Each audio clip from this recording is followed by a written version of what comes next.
When the night falls and the city sleeps, Upland after dark, we hit the streets. Under the stars, they break the dark. Welcome to Upland, here's where the real shit's about to start. Upland after dark, where the conversation spark. The podcasting crew lighting up the dark. Upland after dark, adventures to embark. Tune in, unwind, and feel the sweet sounds of voices in your mind. Voices in your mind. From tales untold, the voice is bold, guiding you through stories of new and old. When the shadows embrace, we find our space. Upland after dark, your motherfucking safe space. Upland after dark, where the conversation spark. The podcasting crew, lighting up the dark. Upland after dark, adventures to embark. Tune in, unwind, and feel those sweet sounds of voices in your mind. What's up, everybody? Welcome to Upland After Dark, episode number 31. How are we doing today? Or tonight? Good. Can't complain. I'm in a cab. Right? I'm in an Uber paying outrageous prices right now, and I didn't like my the way he dropped me off. So I'm getting ready to be in the den, but I'm about to give somebody a 1 rating. Ooh, shit. Just a New York dialogue in a cab, man. Anyway, give me a second. I'll be right back. All right.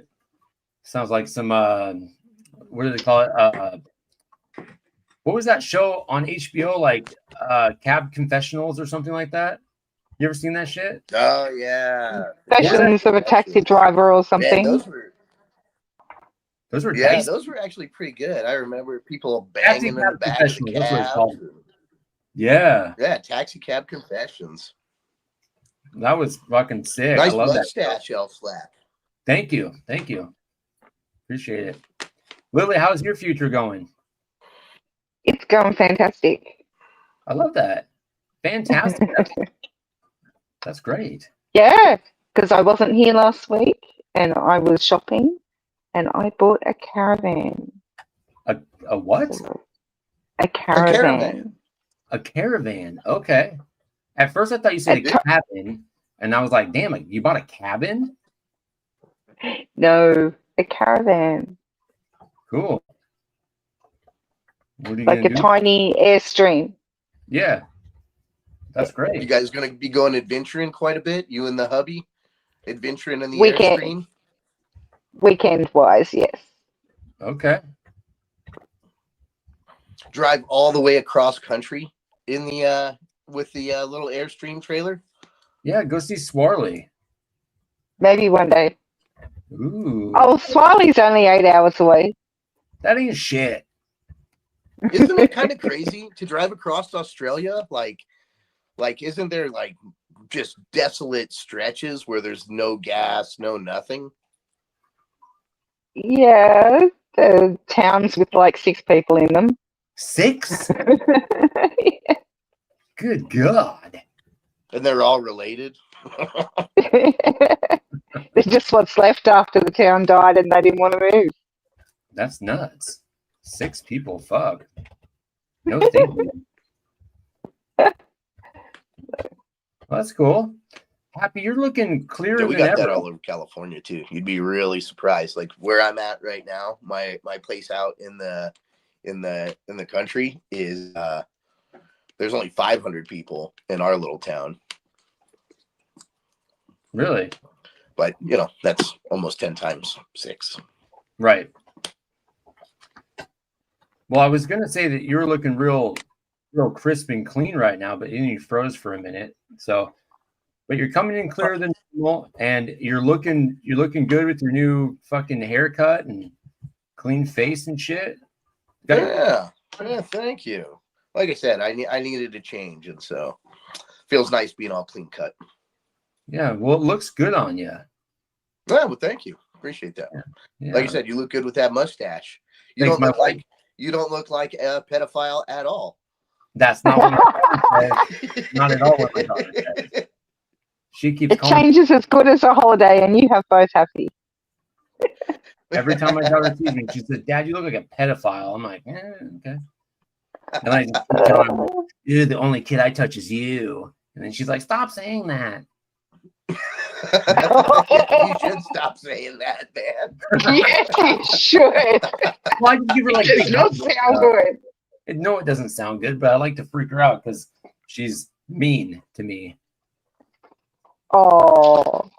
She looks at me. She's like, ew, Dad, what's wrong with your face? I'm like, I don't know. She's a bit of a jackass, that child of mine. Anyway. Wow. Sounds like fun. Yeah, she's a real sweetheart. I love her to death. Well, she sounds like a real chip off the old block is all that sounds like. She might be. Yeah. She gives me a run for my money on more than one occasion. Well, she does you better than She's you, not even a obviously. teenager yet. Oh, where's Happy? Where's Happy? What up? I don't see Happy. What's that new look? Is that Happy? Yeah, that's Happy right there. Look, to death, bro. I'm sorry. I thought we had a guest on today, so my fault. Yeah, no, a little bit different, you know. I almost look like a completely different person. Almost. This is like the best version of Happy I've ever seen. So cute. Yeah, I was really happy, you know, after I left the haircutting place. I was like, you know what? I think this is the shortest I think ever I've had my hair in my life. Wow. Well, it's working, brother. Yeah, that's nice. The nicest part about it is getting out of the shower and it's just dry. And it's done. And it's just done. I put a little Dapper Dan in there and off I go. Just off killing the day. Hey Wolf, how are you doing? Yeah. How's you leave your 1-star Uber rating and got back into the den? Yeah, he didn't want to pick me up because I had this on. The whole outfit. What do you think, you're a creeper or something? Because he thought you were gonna rob him. I'm joking. No, I'm joking. No, I was actually, trying to be backstage. Midnight. He didn't want to pick me up, even though, I should have said my real name instead of Wolf when the doors open. But no, he kept talking to me when I was trying to be backstage listening to Swally and us backstage trying to get the show together. And he just kept talking to me, man. And I was like, why are you talking to me? I didn't even I'm not talking to you. And he just kept talking to me. And he's talking about Jimmy Kimmel. The Jimmy Kimmel show got canceled. It just got, I'm like, I don't really do political questions like that right now, man. And I'm backstage trying to get ready for a show. And he just kept talking to me. So I'm going to give him a 1 for talking to me when I didn't want to be talked to. Yes. It's like, shut the fuck up, bro. I'm doing something. Right. I mean, and he's only just trying to, get a rise or something, right? Like why even talk about that, It's a New York conversation. I feel like that's Jimmy Kimmel problems in our country. Oh no. Anyway, yeah, Jimmy Kimmel. He's doing that's what happens. That's what happens. See? Yeah, things like that happen. Well, I wasn't ready for. I got a funny story about my drive home today. If you guys want to hear it, yeah. Let me.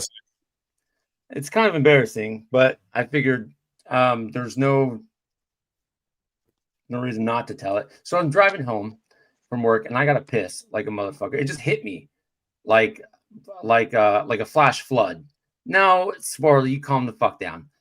So I get like this rush of like urine entering my urethra from my bladder, and I'm like, holy shit, I really got to fucking piss. As I'm getting older, this thing just happens. It's just like, man, you got to go all of a sudden. So I'm thinking, okay, I'll just call my wife. I'll take my mind off of it. Yeah, I got a 45-minute drive. And I'll just talk through this, right? So I'm talking to my wife on the phone, and I'm like, man, I don't know if I can make it. And there's nowhere to stop, right? I can't just pull off on the freeway. There's not a rest stop there. That'd be weird. So I'm like, I'm frantically looking for like a bottle of water that I have in my car. And it's like one of the like narrow ones, like a regular water bottle. All the water out there. I'm like, I'm gonna have to piss in this thing, right? I'm gonna have to piss in this water bottle. And I've never had to do this before because I'm a dignified human being. But I'm at the point in my life where I'm like, bro, I can't hold my piss for too long these days. So I'm on the phone with my wife. I'm driving down the freeway, and I'm like putting this water bottle up to the business. I got to piss in this thing, right? And so I'm like, here I go, and my wife has no idea. Hopefully she doesn't hear me.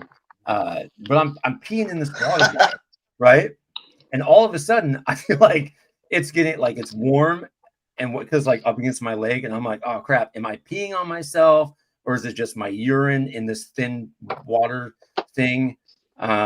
Just like warming up my leg. I can't tell, and so I have to pinch this thing off halfway, and then I pull the water bottle out. I'm like, okay, I have pissed inside this water bottle, but then I come to realize the whole front of my pants are wet because I was just shooting all over the damn place. And so I pissed my pants in my car while driving and also peeing inside the water bottle. And Oh, God. Pants undone. I'm like, son of That's a disaster. It was a disaster. That's a disaster. I don't know if that's funny or disaster. I don't know if it's funny. I don't know if it's funny. Did you laugh or cry? You didn't get your prostate checked, man. I'm laughing now.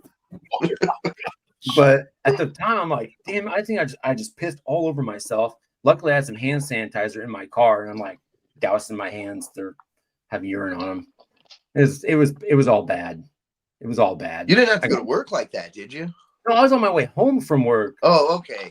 Thank God. It's only been, like maybe 45 minutes since I pissed all over myself. You bring Slurpee. You didn't have to bring a Slurpee next time. Slurpees. Yes. Instead of water bottle. Slurpees. Yeah. Instead of and water I had bottles. one of those like angled seats where like it doesn't face down or flat. It's like facing upwards. So like I'm like in a weird position trying to get this water bottle to aim downward. It was a whole mess, dude. I don't look. More of the story is if you gotta pee, you're better off just pulling off on the freeway and just pissing on the shoulder than trying to piss in a water bottle. It's not worth it, trust me. I have piss on my seat, so that's fun. You need to go get your car detailed. Yeah, so I'm assuming you guys' day is going better than that.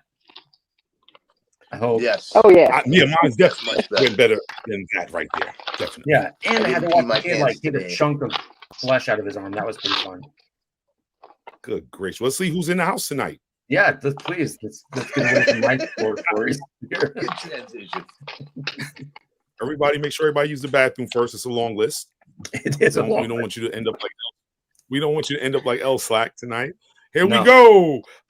We got RDP in the house tonight. We got Janice in the building. Vape High Guy in the house. What's going on, my friend? WW Dog in the house. Casket Mar in the house always, man.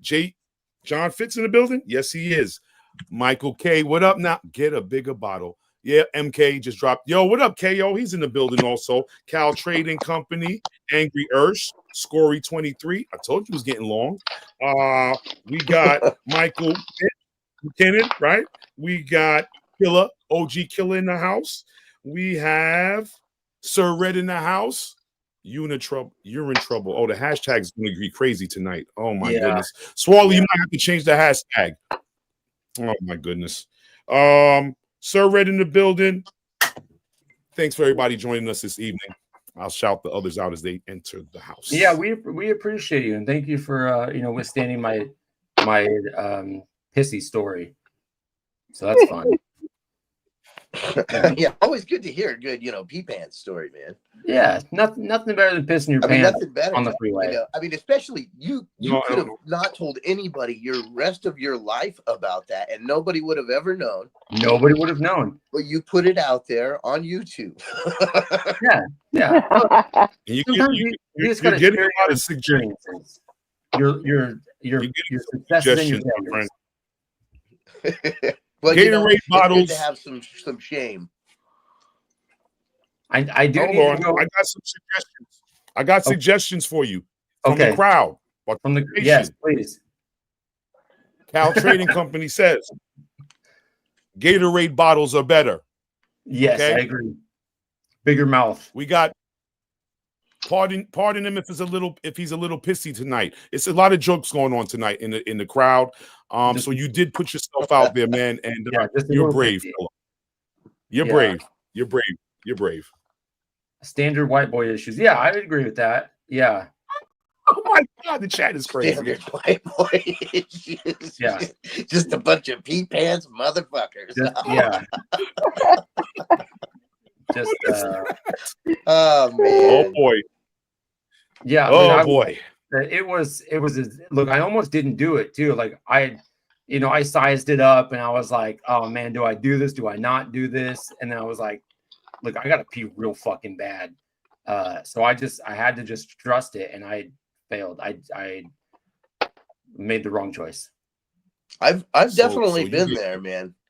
Yeah. You know, I had like one time I was in the back of this van and there was no seats in the back of the van. And all I had was this like growler. It was like an empty beer growler and the head was really, really small. And so I'm trying to, piss in this jug and my buddy's just fucking swerving the van all over. I'm just pissing all over his van.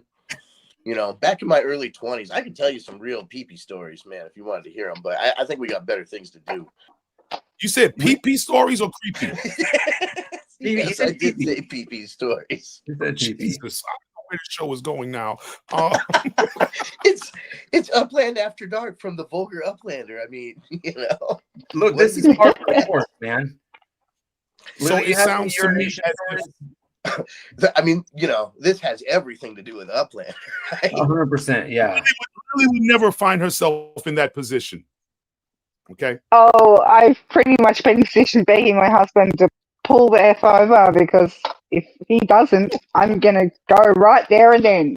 And he pulls over. They have those sounds like shiwis you could use. Lily, anything if you had to pee in a bottle. You just added her part. I'm just saying. I've seen them. They exist. Yeah, so we need the snow. We need service structure key. We need what's those porta potties as service structures? Yes, a porta potty. Because of you. Yeah. Yeah, public restrooms. Next service structure plan. We need porta potties, service kiosks, whatever you want to do with them. But LSLAC.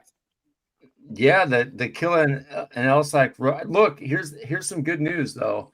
I talked to my supervisor today. I think I might actually have the time off for the West Coast meetup. So it's looking very good that I'll be driving my happy ass down to California. Pack a bigger bottle. I will pack all the big bottles. I'll have I'm going to buy a gallon of Gatorade jug. I'm going to dump all the Gatorade out just for my urine. Just get a big gulp. Slurpees are big too. Slurpees are like. Ooh, that's a good point. That's a good point. Yeah, you're right. You know what? Yeah. And you can just toss that out the window. I should.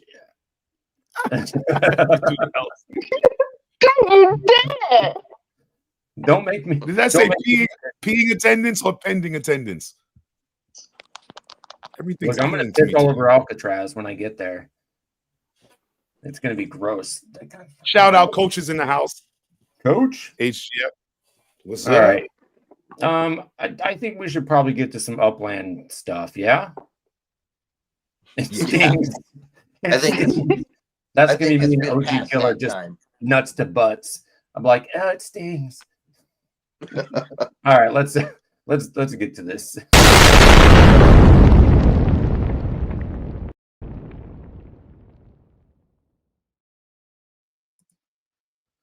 Okie dokie.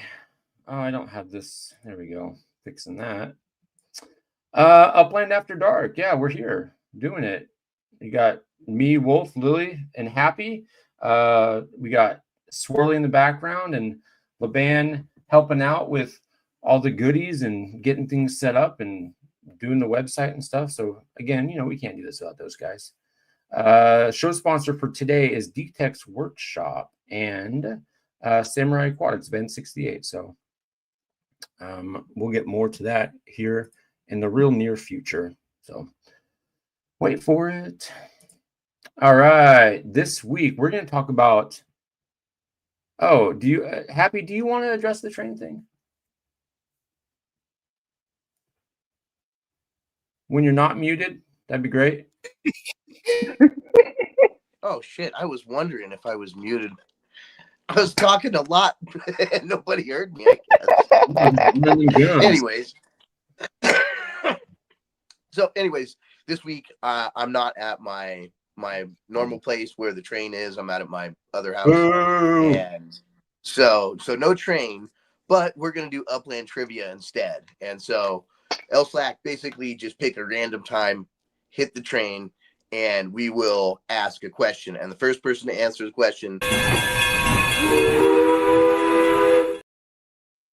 So you can win multiple times. And the fifth question will be worth 20K. Did you not see what? Did you not was see that a train just now, or was that practice? No, that was, you said pick a random time, so I picked right now. Do it. Dang. I did it. I already did it. You weren't paying attention. I didn't even see the train. I did. I did the thing. Halfway through the instructions. Yeah, I thought it was going to be funny, but you just kept talking. All right. So here's the question. What was the second city released in Upland? Oh my God, I know this, but I won't say. The second. And so we're just looking for the chat. Chat's got to slightly before my time. Wow. First one in is Bakersfield, then Nashville. Nope. San Francisco. Nope. Manhattan. SF was first city. SF was first. Nope, yep. Not Manhattan. And Swarley said these were going to be easy questions. Woohoo! Fresno. There it is. Oh, Cal Trading Co. You got it. Fresno. That was it. Cal. Dang. 5K? 10K. 10K. We're not doing anything at the end of the show. We're just giving it all away to the. I'll throw 25K on a wheel at the end of the show. Oh, look at you, you sexy son of a bitch. Yeah, why not? We can still have. Right. We can still give away all of my upics. Why not? He's looking so clean. All right, cool. It's karma. It makes me feel good to give.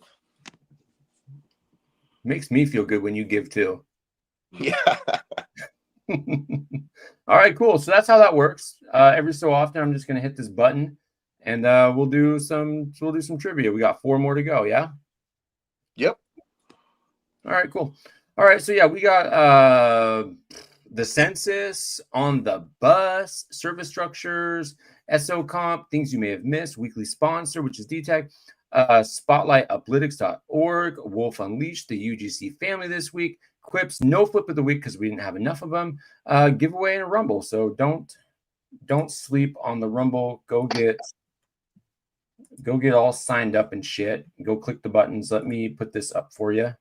I got these little fucking fruit flies flying around my head because I had left a yogurt in my garbage can over here, and fucking damn fruit flies got in there.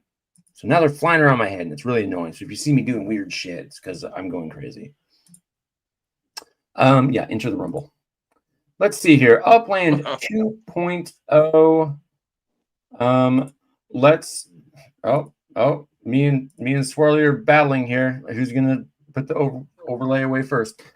Upland 2.0 is here, a sharper focus on city building, property ownership. Did you guys read this announcement? No. Well, that makes 2 of us. Yeah, I read it.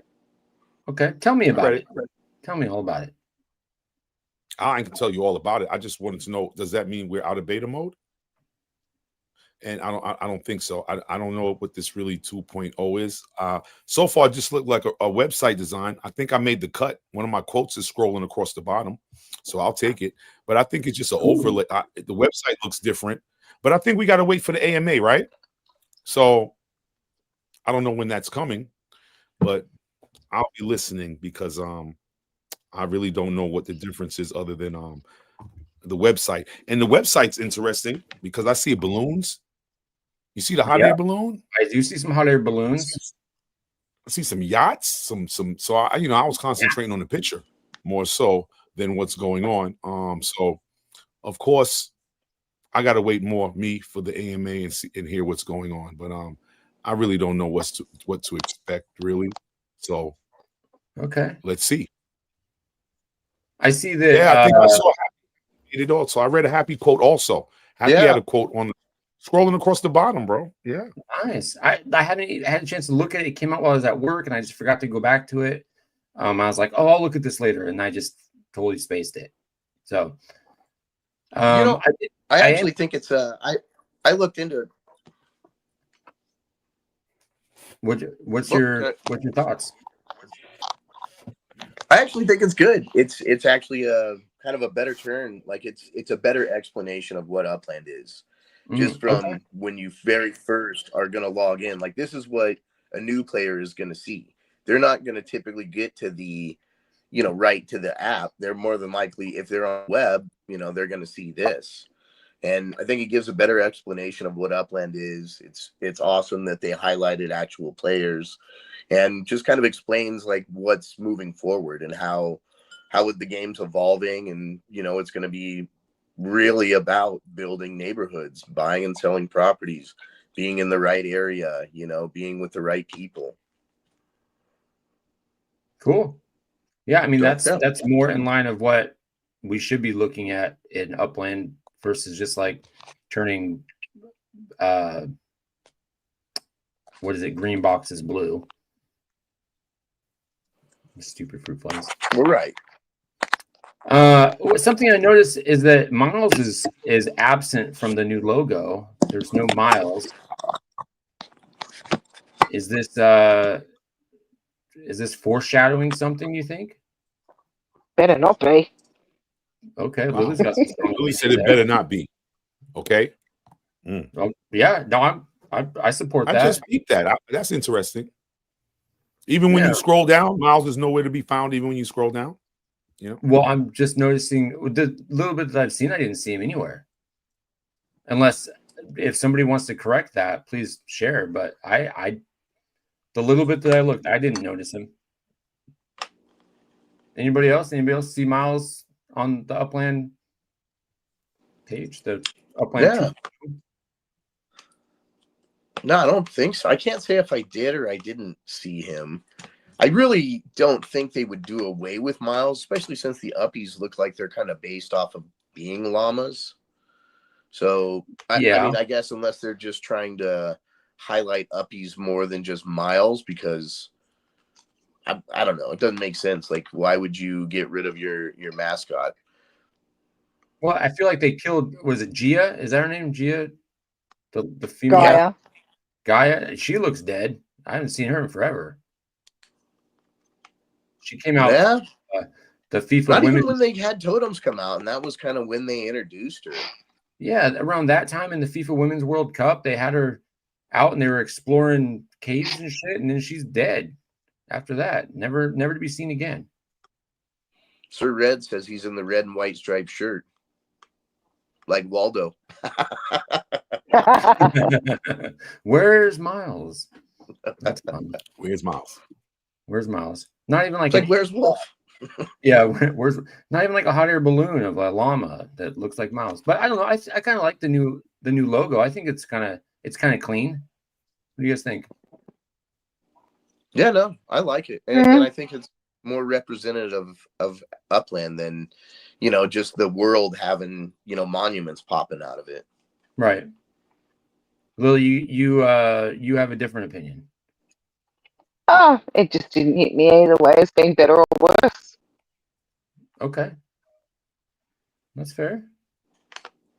I'm kind of fond of it, actually. I've been looking at it a little bit. I'm like, yeah, I like that. The building block, like Swirly had just put up a little thing about. I kind of like it. I like that little block thing. It is representative of like a property and like building something up.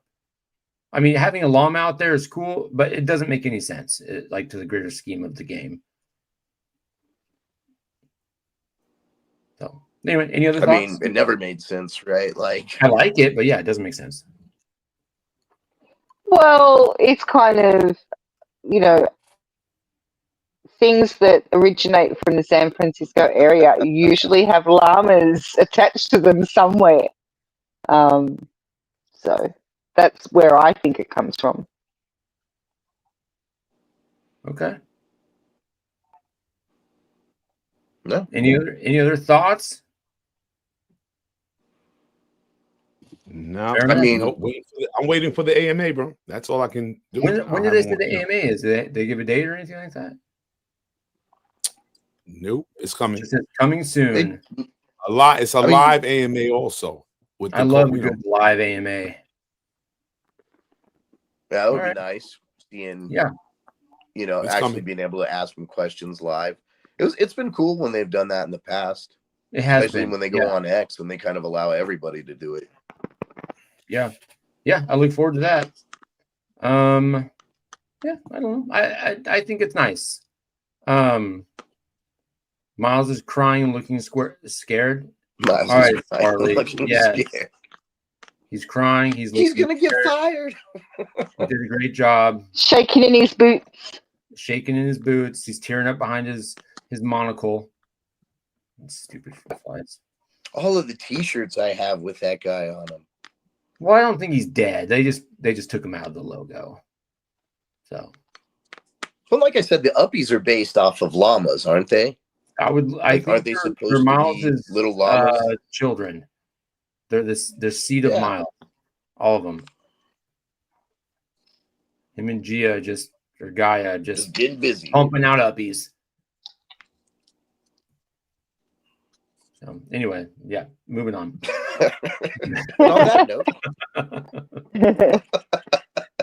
Next up, the census. Did you guys have a Upland chance? is graduating, HappyMRF. I think that's a good way to put it. Yes, yeah. Did you guys get a chance to check out the census announcement? Nope. Okay, so really is a not. no. Happy's a no. No, I looked at it, but I was at a wedding this week. I was teasing.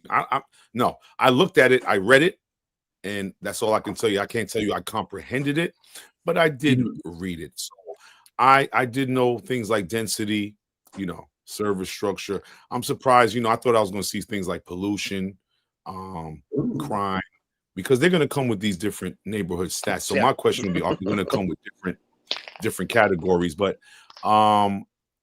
density, I was like, wow. So they're using density service units. So if you look at other world building games, they have some of these same type of metrics. The only difference I see is that usually in these other world building games, when there's a police station, there's crime. And when there's fire stations, that means usually disasters happen, things happen. Yeah. So I don't know where we're going with this, but I believe some more neighborhood stats would be, just let us know if we're going to deal with pollution. Let us know if we can find oil. You know what I mean? Like, let us know the different corps that are going to come later on, which most civilizational world building games have. And we already have fire stations and police stations. So something's going to go down. So just let us know from the trade between neighborhoods. What's that? Like, I think it'd be cool if you could like trade between neighborhoods or states, like commodities. Yeah, like if one guy had like a bunch of wood and one guy has a bunch of oil or whatever, you can trade back and forth. Yeah. Wow. Wouldn't that be interesting? I mean, then you start getting into like that real-time strategy kind of game too, Or maybe you can only build certain map assets in certain states or structural elements in certain states, and you gotta trade them with somebody else to get their goods. I don't know. That'd be kind of neat. Now, I do say the interface looks nice. If it's gonna, I don't know if it's gonna look exactly like that, but it looks pretty detailed. I would like to know what each category scores, but I guess we'll never know that. Like decoration score, visual appeal and design, transportation score. Like, I like to know the metrics on that. But I do like, it looks very clean if it's gonna look like that. You're gonna be able to see your global rank. You can see how many residents you have, how full each neighborhood is, whether you need to move in there and help out or move out, trending bars updated every 24 hours for live. I wish it would be live. Like live. Yeah, I don't know why they can't do anything live. Just live. Update live. Yeah, You can do that. I mean, and you would think they'd be able to, considering every transaction happens on the blockchain so, fast. Just And, not happen. I mean, you have people that could have bots that would be able to spit all that out. Right. Yeah, so I'm sure there'll be second parties websites to do it. Yeah, probably. I like when I look at this. I was a big fan of them taking some, like second and third party application and finally doing something with it on the first party end. That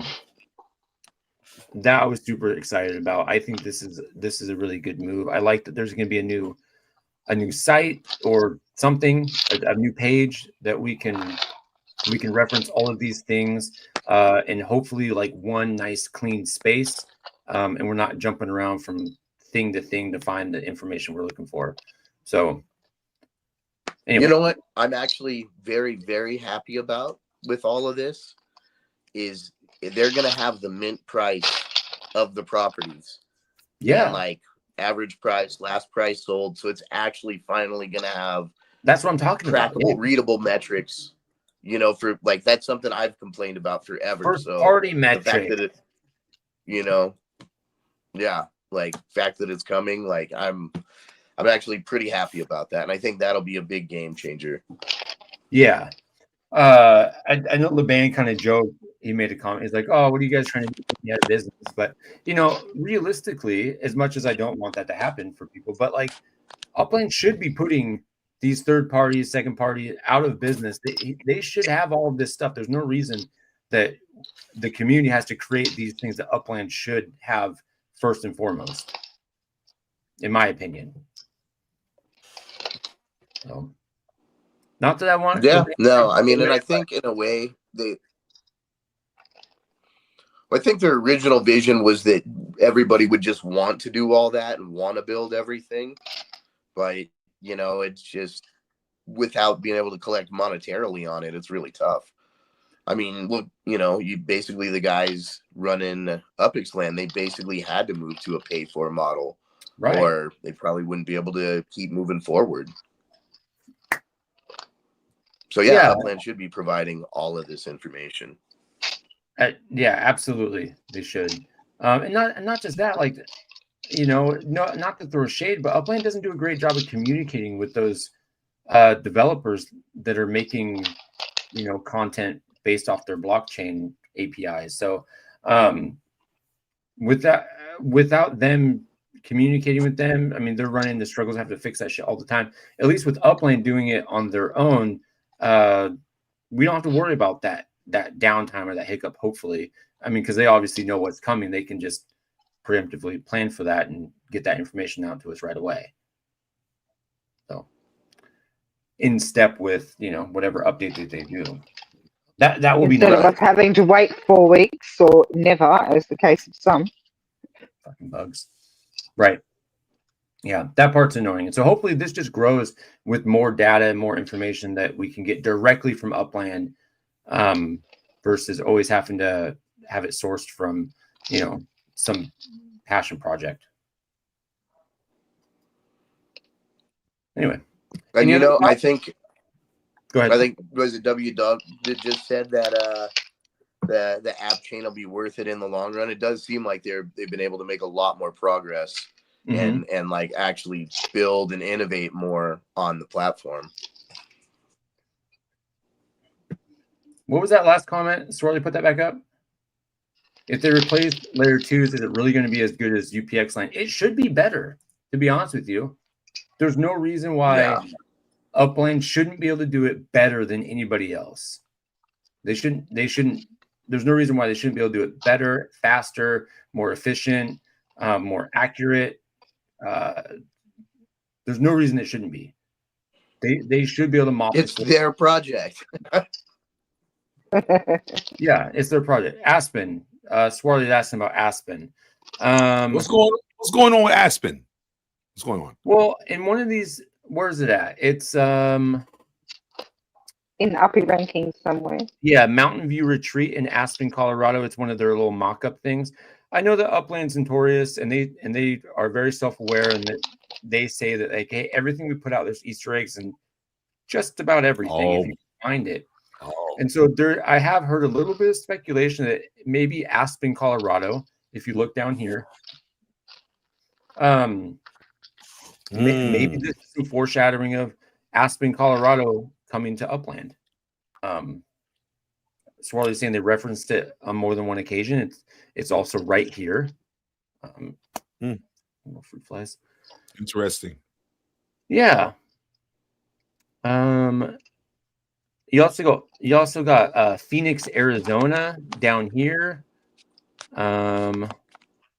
This is Austin, Texas, Aspen, Colorado right here. We already got Miami, and this is San Francisco. So you got what, Phoenix, Arizona, and Aspen, Colorado? Maybe. What do you guys think? Is that a reasonable thought? Do you think that we're ready for an Aspen, Colorado, or a Phoenix, Arizona? It's not gonna I mean, you know, make me jump off the seat like that. I mean, I'll go in because I'm still growing and stuff like that, but it's not, you know, I'm okay. It's gonna really take a lot. Probably one drive-through. What's that, Lily? Another small exclusive drive-to only. I don't know if they're going like to do that like again. South Lake, Tahoe, or a fly-to only. Or a fly-to only, yeah. And they actually let people passenger on the planes. That would be pretty kick-ass, I think, especially for the plane owners. And then you actually have to go to a private hangar and take private planes. bus to Well, only. it is a rich place, isn't it? Yeah, bus to that could be bus to only. I mean, they already got buses in essentially with the trains. There's bus stations already. I mean, I guess we'll get to that. Well, Staten Island's always been a bus. Right. And I think there's like maybe one or two other ones out there. Yeah, between stations and cities. No. Well, Fly to Iceland. Speaking about buses, I mean, we do have some buses coming to Upland. Yeah. And if you were Johnny on the spot, you would have registered today, or for some of you, yesterday. Shout out City Pigeon. Drop that early, bro. Yeah. Meant to be. Shout out, man. You dropped Shouty that. outy. I was ready. Stupid fucking Shouty outy. Shouty outy. So city buses and boost structures are changing transportation in Upland. New powerful vehicle class, which you can drive allegedly. They look big. They look cool. Transportation scores are comparable to semi-trucks, which aren't semi-trucks pretty fucking fast? They're not really fast, but they have the transportation score. I thought that somebody... They have the capacity. I thought somebody said that they actually go pretty fast, but maybe I was wrong. I mean, you can race them. They're fun to race. Are they? You know? Yeah. Do you have one? I got one. I've raced it all over. Okay. Race that motherfucker all over the place. So yeah, you could register for this on the 19th, which is technically today for me still, but it's in the future for some other people. The sale begins Saturday, so this is going to be like 2 a.m. Swarley and Lily time, and 9 a.m. for me and Happy, and noonish for Wolf, and God knows whatever other time it is for everybody else in the world. But you know, the standard 9 a.m. PT. On the 20th, it's going to end on the 22nd. Not that you need to worry about that, because this shit's going to sell out in like 5 minutes. So you get a bus plus parking terminal bundle, and then a vehicle boost structure. Price is $199. There's 120 of them. Are you guys going to get a bus? Anybody here getting a bus? Too expensive. I mean, man. You know, if I get the chance, you know, I'm fucking doing it. I do, yeah. Swarley, you're gonna get a bus. Give me a thumbs up or thumbs down. Thumbs up. All right. You know you're not gonna get a bus. You're gonna be like 160th in line, and you're gonna get fucked. I know that for sure. That'll probably be in the same boat. Wolf will somehow get 2 of them. Yeah, no shit. I need that Wolf luck tomorrow. I need to be one of the 120 and get in and get out. So I'm gonna burn some sage. If I'm within the 120, I'll let you guys know. And I'm not gonna buy one because it's a little too rich for my blood right now. I got to save up for November. But yeah, you know, we can work something out. If you don't have a spot and I do, we'll make it work. So yeah. Anyway, I'd love to see you guys get a bus. All right. That'd be cool. Put that in AMGH. That thing driving all over. Yeah. Fuck yeah. Especially with this networking thing they're gonna be doing. Let me hit this little button. So how does this work? Basically, you buy the terminal or the bus stop, and then you got to line them up to form like a route or something? Kind of. It kind of sounds that way, yeah. Let's see what Swarley put on the page here. New structure category doesn't necessarily apply. So by itself, it doesn't apply any value. I did read this announcement, but, you know, getting my memory refreshed is important. Unlock powerful bonuses with specific conditions when specific conditions are met. First boost structure bus parking terminal. So there's going to be more of these types of things to create these networks. So no effect on its own, but will provide transportation score boost when a city bus is parked there in the future, and then available standalone or bundled in a city bus stop. So network effects, new mechanic rewarding neighborhood-wide planning, provide one public service unit when built. When multiple bus stops are built in a strategic location, they link together to create a network effect that boosts transportation across a neighborhood, which is, I think that's pretty cool. You're going to have to be, I don't know, this, part of me is kind of hoping that when this comes out, which it sounds like it's not, I was really like to be like in step with mayors coming, but that's not going to be the case, because you're going to have some people that are just going to put these things up wherever, anywhere and everywhere, right?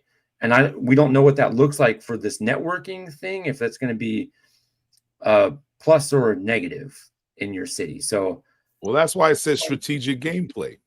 Okay? I know, but you can't control, you know, like anybody and everybody who gets one of these little fucking things. I know. And so if you want to strategically plan for a neighborhood, it's going to be tricky. I mean, technically, you only need to have one player that that can build them, and as long as everybody else is willing to work with them, that's in your neighborhood. I mean, that's the key. You really only need a handful of players to own them. But they're only $1.99, so anybody could get them. Right. So I mean, so what? Somebody puts one, somewhere. Like, is that going to ruin it for everybody else? Like, if you got your little network going, and then somebody's like to think not. But again, we don't have enough information to know if it does or doesn't.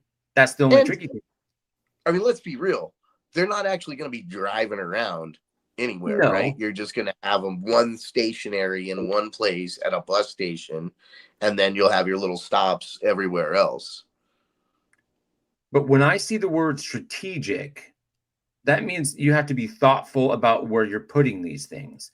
And if anybody and everybody can buy one and put it wherever they want, it's going to be very difficult for somebody to be strategic in where they're putting it if they're not communicating with the community as a whole.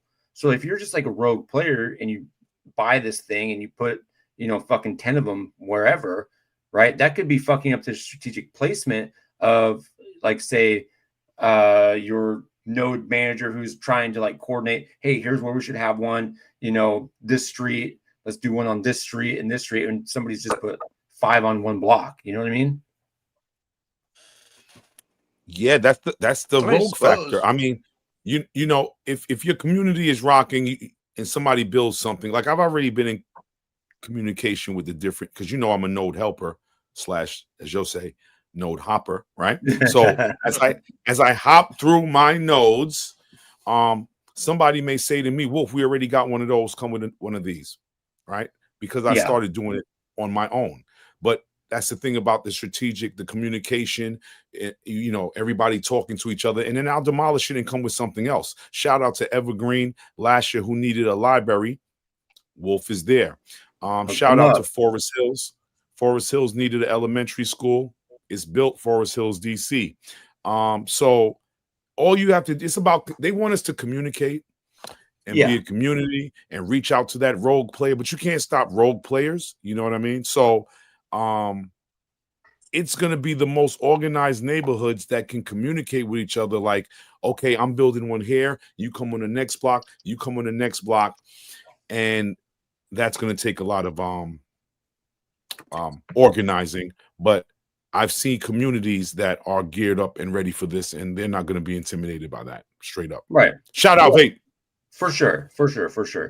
You know, but there's always that rogue player, and maybe it won't matter. I just, with so little information about how they're actually going to be linked and how the linking works necessarily, it's hard to say if it's going to matter or not. That's the point I'm trying to make. Is like, you're saying we need to do something strategic here, but it's hard to be strategic with so little information and knowing how that's going to work, especially when they're going to come out tomorrow. And all you know is that it's going to have a network effect. You have to be strategic, but you don't know anything else about how any of it works. It's very difficult. So buy and don't build. Well, sure. I feel like a lot of people will probably do that, but you know, like, I barely built any of my service structures because of that. You're gonna have like I'm waiting. They're gonna just put shit up. I mean, you know what though? You don't get any points for them, period, right? And it doesn't say they're gonna take away points either. I mean, like you're saying, like we really don't know what's gonna happen. So it's like everything's speculation with these right now. I mean, everything in this whole Uppies universe is speculation for us right now. You know, like, but we haven't even seen it in practice, and we just keep getting more hype. It's like the Christmas that never fucking came, man. But for me, like, look, I like board games. I like strategic games. So, like, for me, that's like, you got to be thoughtful about that shit.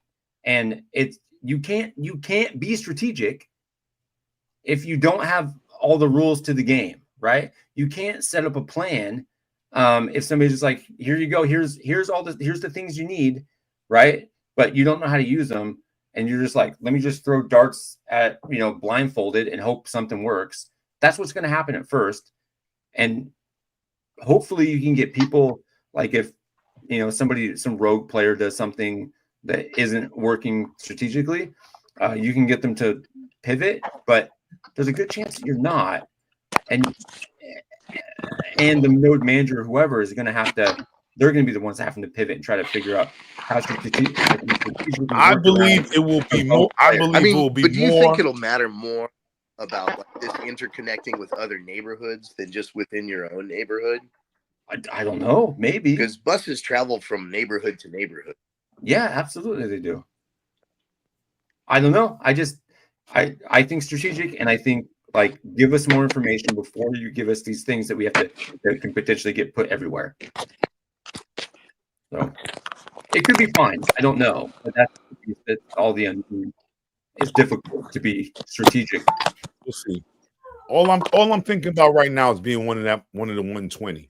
Okay, right. And I'm feeling lucky today, so I'm gonna talk it into existence. I'm getting a bus tomorrow. Wolf for the win. Okay. Yep. Yeah, Lily.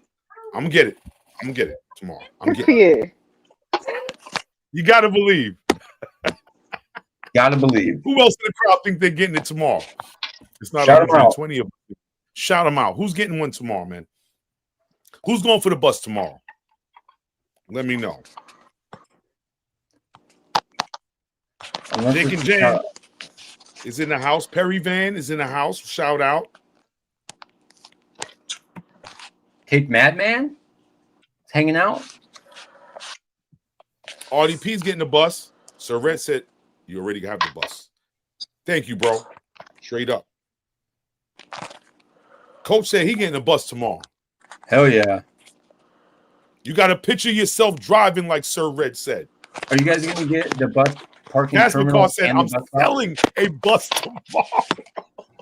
Nice. I love it. I love it. I'm with Cassie Mars. The only way I'd buy one is if I had a buyer lined up for it already. What do you think the resale on that's going to be? So, Lily, would you flip that for 3 times? Yeah. Oh, easy. Easy? Yeah. I mean, if you can, I would. Wouldn't even be a second thought. If I had that bus for $199 and I said I don't want no damn bus, how much Upix is that bus worth? 800,000? You might as well give me $1 million. $1 million. Way more. What'd you than say, that. Lily? $1 million? $1 million. Wow. Yep. What's up with the crowd? What's the bus worth in your mind? Wolf has a bus and I'm willing to sell it. How much you willing to pay? Let's just set the bar right now. Swally's starting at $1 million. Lily said $1 million. Where you at, L? Look, if for Upix, Yeah. I know 2 mil. 2? Like if we hear 2 million. Happy. There's only How much 120 you of willing to pay them. for a bus in Upix? An Upix? Maybe. 450. I'd probably pay 400. Nah, that's low. Well, Lily's That's not selling lowball. it to you. No, I mean, you know what? I'm not selling it in Upix anyway. Yeah. I mean, You got to go a never- mil. I would say yeah, because 5 times, I'd say 800,000 minimum. That's why I said 850. But the bar got raised to $1 million. But okay. I won't be surprised if somebody sells one for 500K, 750,000 though. Cash out, get out of there, 500. Yeah, That's man. easy for some executives and chief executives. That's easy. 500. I mean, 600K a 3X, real quick. You know, like I people were selling those vans for 3X, 2.5X. Just a bus, bro. But yeah, it's a bus. It's a Yeah, bus. but these equate to a truck. So, it's not good to put it with a van. I'd equate it to a truck. They a semi They trailer. just said that S1E just sold for 1.5. So you see what I mean? There's a lot of chief executives. Yeah, man. I'm an executive. There's a lot of chief executives out here. They don't want to spend no cash.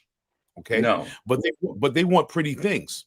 And they have the yield and Upix to do it. So I know that there's some chief executives. If you put out a bus for 450, That's Cookie gone in Monster. a heartbeat. Cookie Monster. So I know if I did want to sell, because I'm holding mine, so don't even send me offers.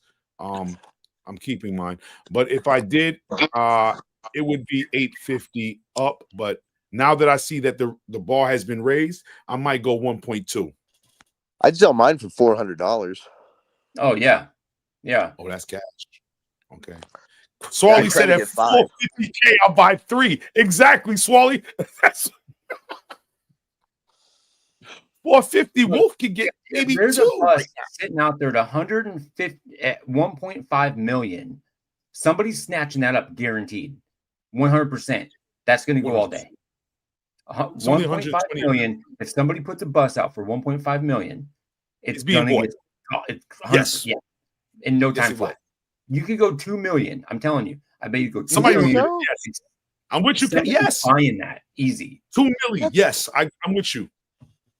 You know what happens though is some guy puts it up for 2 million, then one guy puts it Mm-hmm. up for 1.5, then one guy puts it up for 1, then one guy Right. puts it up for 750. I mean, you just can't be I the don't first know. buyer. No, I agree with you, Hap, but I don't know if it's going to get undercut to the 450,000. I don't think so. It's only 120 of them. So from a collector standpoint, that 120, I don't see anybody, because 450 is a bargain. Like I said, Wolf can almost get 2 of those with the yield I've saved up, and they don't want Wolf with 2 buses. So it gotta be $1 million change. Let's see what the crowd is talking about. Oh my God, WW Dog said, what about Mint 1? Lord, dude. There's gonna be Babe said one. I'm taking out fast loans. Dude, for real. Go get a payday loan real quick. Yes, you are. You right, MK. More are coming, but when? See, Right. You know what Upland. See, and that's They the make thing, man. That's why I wouldn't want to pay more than 400,000 Upix for one, because there, you know what? Like a year from now, there could be 1,000 of these buses out there. Swirly, but not Swirly. Sorry, Happy. It's not about what you're willing to pay right now. It's if you get one and you're going to sell it. I think you could easily sell it for 1.5. Easy. Wait a You're minute. probably right. Cal said 500 USD. Yes. Shit, if I can get 500, bro. Would you have? I would sell mine for $500. Oh, I would too. In a heartbeat. It's like I would buy it and sell it the same day if I could. I'd flip it instantly. There you go. $500, boom, done. Go right to my root canal. Look, here's the thing. If I land in the 120, I will buy one and I will flip it for $500. And then that will pay. That's gonna pay for a good chunk of my West Coast meetup. Coach can see it for 500 too. So buy it for 199, flip it for $5. That's going down tomorrow.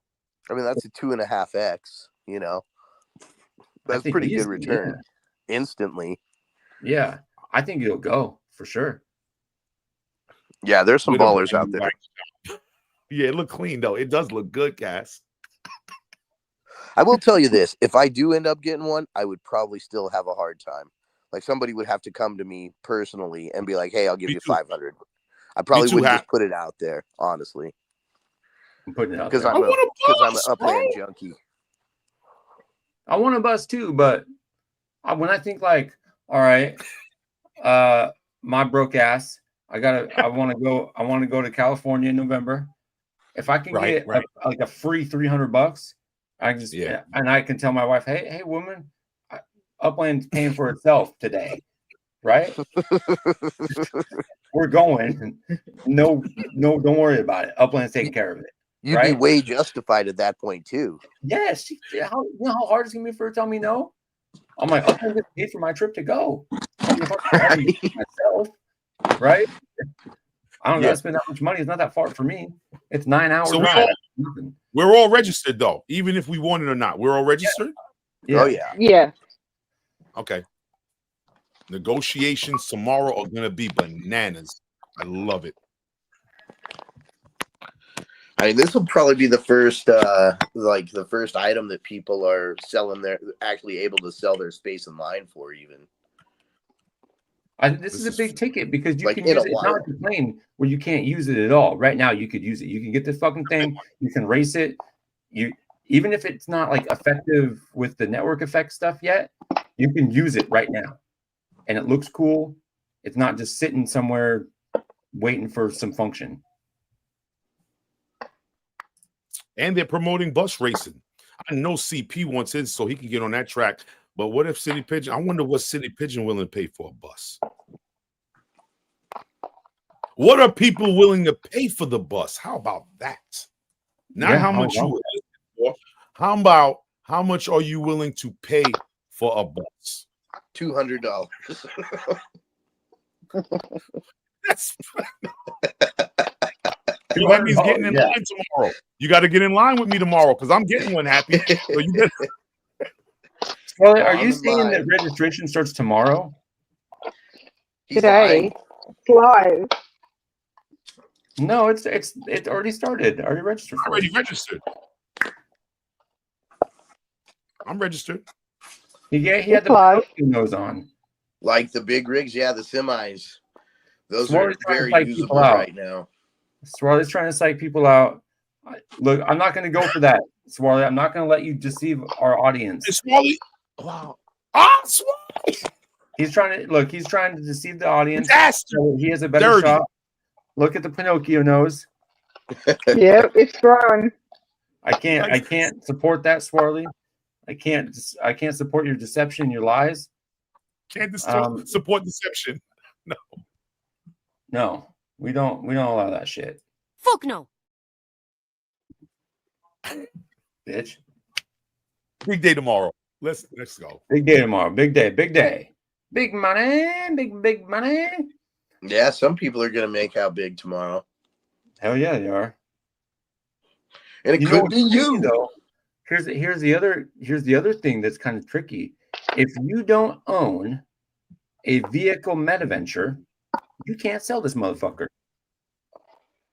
I mean, there's ways around that. I mean, there is, yes, but if you're We gonna have friends. Yeah, Yeah. I mean, there's You're gonna plenty have of to have friends. metaventure. I would let somebody sell it out of my shop. But I was just thinking about that. That's weird. You know what I'm saying? Like, I'm Well, you gonna know, put it out you here. have to do some moving around. Somebody on this that's with us tonight, between the 4 co-hosts and the audience, is getting a bus tomorrow. I guarantee you. Guaranteed. So if you're in the audience, I'm giving you the wolf wolf wishing you well. Someone in this chat is getting a bus tomorrow, man. I'm telling you in advance, man. If it's not Wolf, someone is winning tomorrow What are from the this odds? chat. What are the odds? What's the wolf odds here? Somebody from this chat is going to be one of the 120. I am telling, because they joined us tonight. Okay. Yeah. I'm telling you. We'll see. I hope you're right. Yeah, somebody's gonna. With that, enough said. Somebody's winning a bus tomorrow. And if it's Lily, get ready to 6 times it. Get ready. 6 times. Well, Hell yeah. yeah. All right. I let's wouldn't move on. buy it unless I already had the buyer lined up. That's So- fair. Okay. So, Lily, if you get it, how much would you sell it to me for? Uh-oh. Here we go. 500 Ooh. Dollars or Upix? dollars. USD. Dollars. USD. Dollars, bro. You my What, man you and buying all, for but dollars, bro.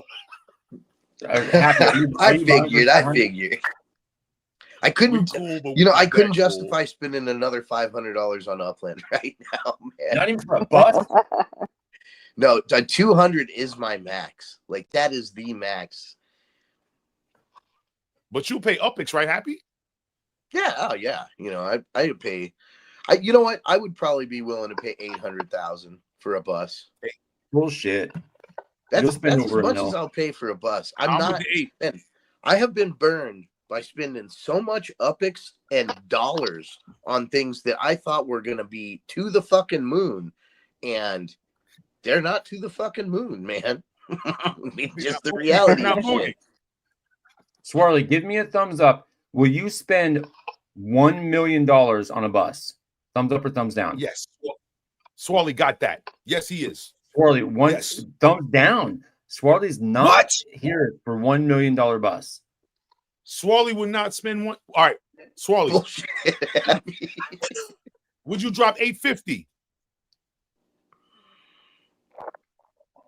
Yeah, $1 million's too much. Are you saying $1 million Oh, or $1 Swally's million coming. Upix? Look who's coming in. Here we go. Well, that's not what you said.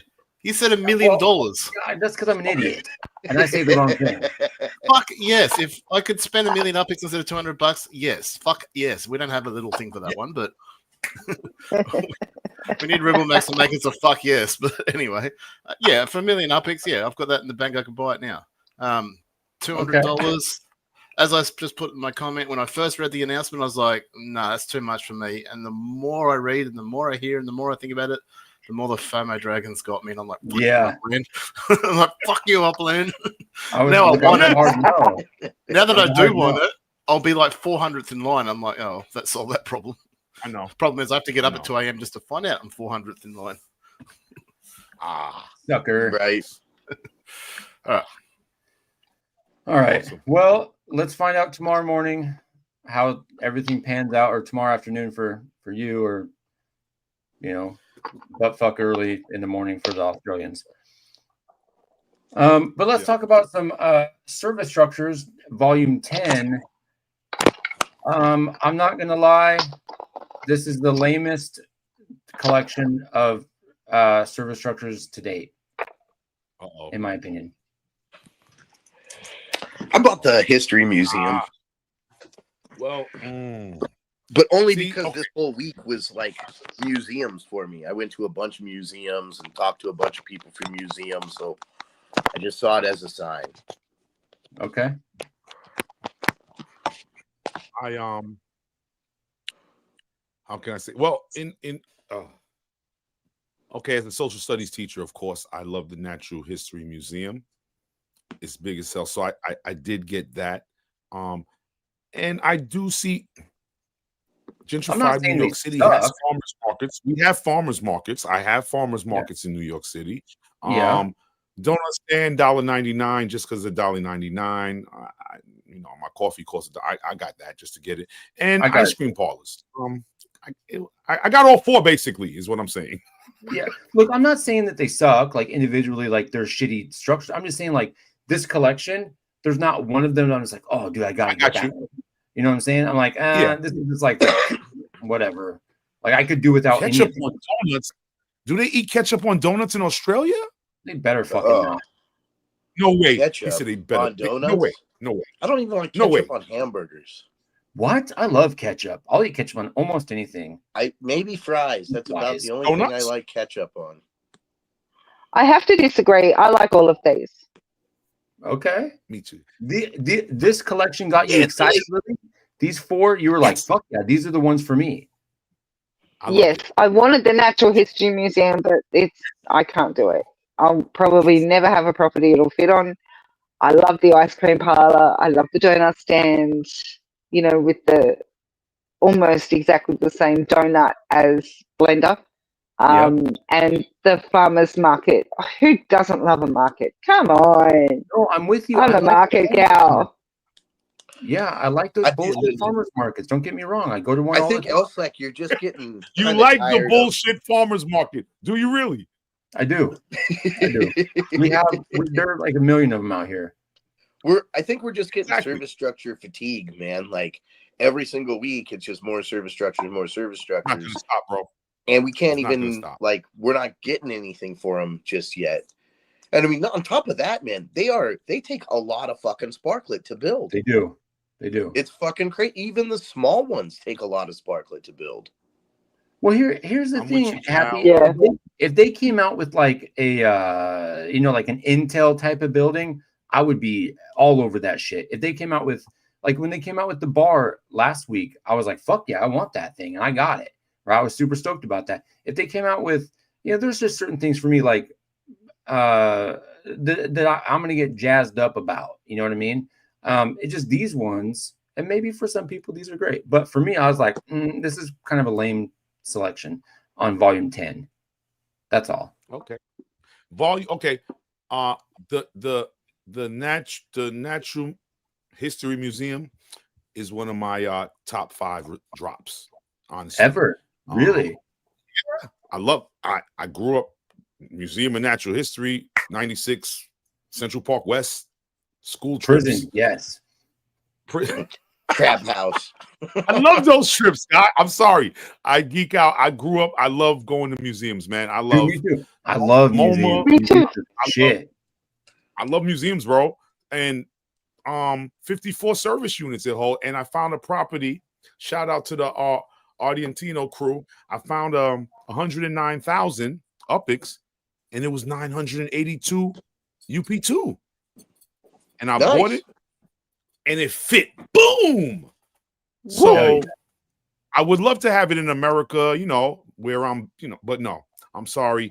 I just had to find a property big enough, and 109,982. It was big enough for me to put it there. So my first Natural History Museum will be in Rome, but Rome is legendary for history, so I'm fine with that. One of my favorite builds is definitely the Natural History Museum. Okay. And I gotta say, I think it's gonna be stuff like that that's really gonna change the game. Like a lot of the people, the nodes right now, you can't build a lot of this stuff in those nodes, so people are gonna have to find other places to go build. Mm-hmm. Like you're gonna have to have neighborhoods that will be able to accommodate a lot more of these structures than a lot of the neighborhoods that the nodes are in right now.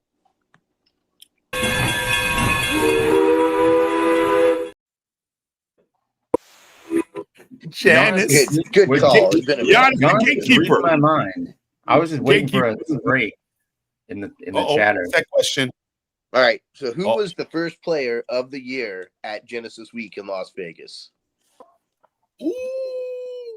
That's a great question. What was in there? He had Do you that guys know great the answer? video. I had to look it up, and I was there.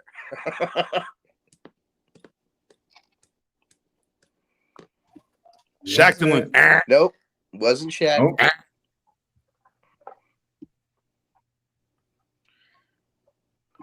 Ding, ding, ding, ding, ding, ding, ding, ding, ding, ding, ding. Tiago. Yep, Tiago, shout out. Tiago in the building. Congratulations. 10K coming your way. All right. Oh wait, did Tiago get that actually? Yeah. Tiago Oh, got it. nice. No.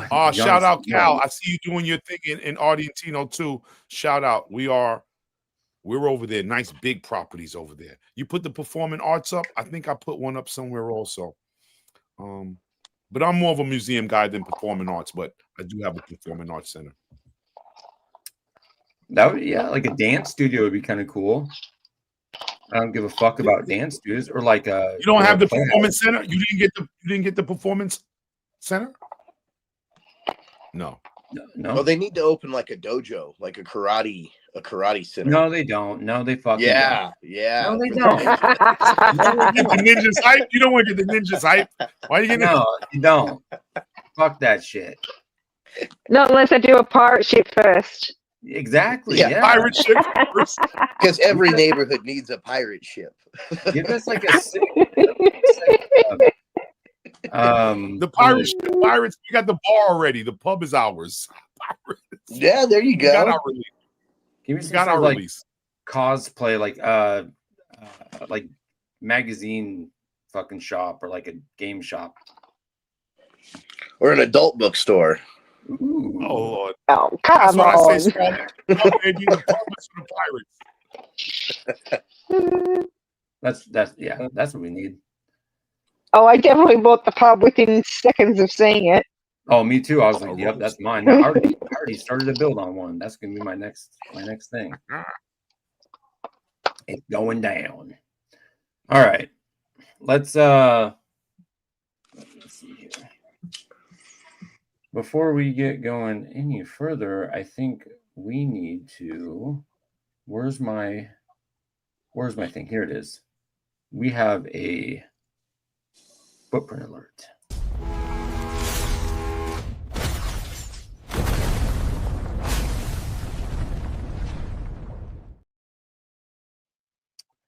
So still not really much better. The footprints are still ridiculous. This is still creating problems where you can put these things. These things are already super fucking big. And again, the footprints are way bigger than they need to be. I mean, if you look at these, like this one in the middle here, it already kind of has a footprint, like that grid around it. And then you're going to add a large ass footprint around that, which is fucking crazy. Just put it right around the square, just like real tight on there. Same with this one. Just put it real tight on Now, there. let me play devil's advocate real quick. Let me see something. Okay, so the Don't you do extra this to me, green Wolf. area. Don't fucking do this to me, Wolf. Okay, the extra green. You see the extra green, right? I see the extra That green. means that I can put map assets on that, right? Where the green is, correct? No. No, Okay, that's the so problem. that means That's the problem. so that's the problem. Okay, that's the problem. So when I did this in Rome, I had to go to two different properties, and basically the one that was the most square shape, I chose, and the UP2 was a little lesser, but it fit on this one. So it's more so of the shape of your I just had to go bigger. I don't know if Upland wants us to do that. I just went to a point where I wasn't having to squeeze it, and it made me spend a little bit more UPX. And I know people don't want to do that, but that's what I had to do, or else I wouldn't be able to build it. I don't know if this movement is going to make them reduce it. I don't know if they're going to reduce it, guys. I don't. I mean, yeah, because it's really just. I think they want us. I think they want us to buy bigger property to make it fit. But the problem is there's not always big enough properties to put them. But in your node, right? There's big in your node that is. But I had to move. In order to drop my museum, because I love museums, and I want it in America, of course. I would have loved it to have it in the Wood Hood or NGH Pirates but the props weren't big enough, so I just had to kind of suck it up and be like, all right, where do else I have friends? Okay, I got friends in Rome. And Rome had the big enough properties where not unfortunately, but I had to put my first museum in Rome. I didn't want to, but it fit. Here's the thing, though, Wolf. Like, they can make these properties as big as they want, right? If they want to make them bigger so that way it's going to force you to buy more bigger properties, they can just scale up the size of the buildings themselves, no problem, right? The problem that we're talking about with the footprint is that with this big ass footprint, when we're building out our neighborhoods and stuff, you can't put map assets next to it. If, say, we have trees and stuff coming into the future in life, and you want to decorate the front of that building, you're going to have to start. You're going to have to start way the hell out here, which looks weird. Whereas it would be really nice if you could put like a tree right next to the staircase here and here, or on the farmer's market, if you could put like your sign up right next to the shop. But instead you have to have it way the fuck out here, which just is weird. You want to be able to have that shit as snug and as tight as possible. And with these big footprints, you can't do that. Sure, make the building as big as you want it, so that way it forces people to buy properties. But okay, smaller, so that way you can decorate this thing to make it look more authentic. Yeah, I have honestly. Okay, so some of the footprints, I realized if I just left it right in the middle of that square, that I can't really do anything around. But some of them I've moved to the side and then come with some kiosks down it. So I have been able to still build with some of the big giant footprints just by sliding it over a little bit and making it fit right. But I hear everybody saying, I don't know if the movement will make Upland reduce them, but I hear what people are saying. But just inside, in terms of the size, I've just been like, well, let me find something different. You know what I mean? I just keep pushing along. But I hear everybody has Rome got big properties, man, and it's a tier 1, so I don't regret building it in Rome. I'm just saying that it was so massive that I had to go that route. We're just thinking we're trying to future-proof this shit, so that way when life comes out and other cool assets come out, and other cool I get y'all points now with the footprint. We can make it. We can sexify up these properties and these structures without having this. Because imagine for 1 minute that like you have this thing and you have shit all around it, and you're gonna have this really weird, really noticeable square around your property that is clearly the footprint when you're trying to build this out. It's gonna shout out Shorty J's. Shout out. It's gonna look like a force field around it. Fuck no footprints. Fuck there no it is. Footprints. You know what? I think I'd rather them, make the collection properties have more to do with uppies than worry about footprints. Like, I think that would, you can, we're going to ask them that at the AMA. I would rather see. We're going to ask them at the AMA. Should no collections get a boost? You want to know, should no collection get a boost of uppies just because they're no collection? Well, like no collections or just straight up collections, man. Like if you, and that's what I mean. Okay. Like I would think an ultra rare neighborhood would probably bring more uppies. You could have more, your rarest uppies could even be in those neighborhoods too, Maybe they will. I mean, Maybe I think that would be a missed opportunity for them not to include collections in this, you know, and it would really help out the, you know, the secondary market and a lot of the older cities and collections in those cities as well. Interesting. Guys, take a screenshot of this. Post your hashtag #FuckNoFootprints on X and all your social medias. Let's start a movement here. Let's get this #FuckNoFootprints trending on the socials. Let's let Upland know that we need them to do better about our footprints. Please make it so that way in the future, when we're ready to decorate, we can sexify these things to our fullest content. Okay. Just for the love of Miles. For the love of Miles, please help us. Okay. Reduce the footprints. Make Upland great now and in the future. Okay. It's Upland 2.0 now. Okay. Reduce the fucking footprints for the love of Miles, who you're slowly trying to kill. Anyway, I digress. Next up, Sizzle Season Blitz decoration competition is complete. Let's look at our winners and top 25ers of this beautiful competition. So in the Uplander Pros, I don't think there's anybody on this list that I know. But congratulations to Gareth, 5506, Boofster, which I love that name, and Kit Kathy, who are the top 3 wieners for the Uplander /Pro.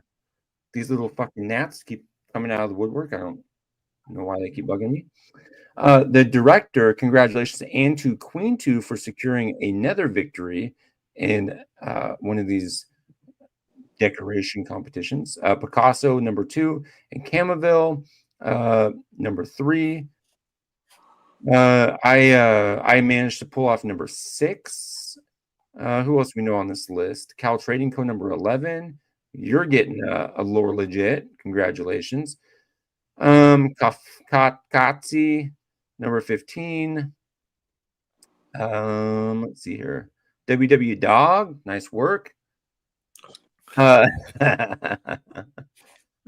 look at the execs. Swarley, our own Swarley 129, squeezed out a narrow victory and tried to dethrone Swarley, but didn't quite have the goods to get it done. Unfortunately for Twilk, Cheesy Poof came out the cuts and snuck him. Took that 3rd place, getting all that goody good upix and the badge. Twilk number 4. And legit, right? Did they get lore legit? Yeah. They all get lore legits. Everybody on this list. Let's see here. Shaq got number 9. RD number 10. Umbrella Boy 13. Crowley 14. Let's see here. Trendy 18. Charles FR 20. Dukes 21. Hello Willie 22. Tosshead bringing up the butt, getting that closer mint number 25. Congratulations to everybody who snatched themselves up a little something during this sizzle season comp. And if you didn't, better luck next season. Get our hashtag DTech in the chat. Shout out Buds to that's joining us. If I didn't, Twilk, what up, Twilk? All right, thinking T-Wilk. T-Wilk. Cindy. All right. Let's move right along to things you may have missed. Nothing super alarming here. The Rome collection. They announced them all today. They kind of acknowledged that they fucked up.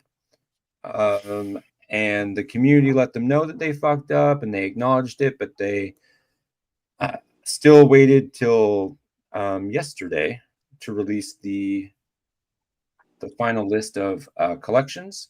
So that's kind of the second thing.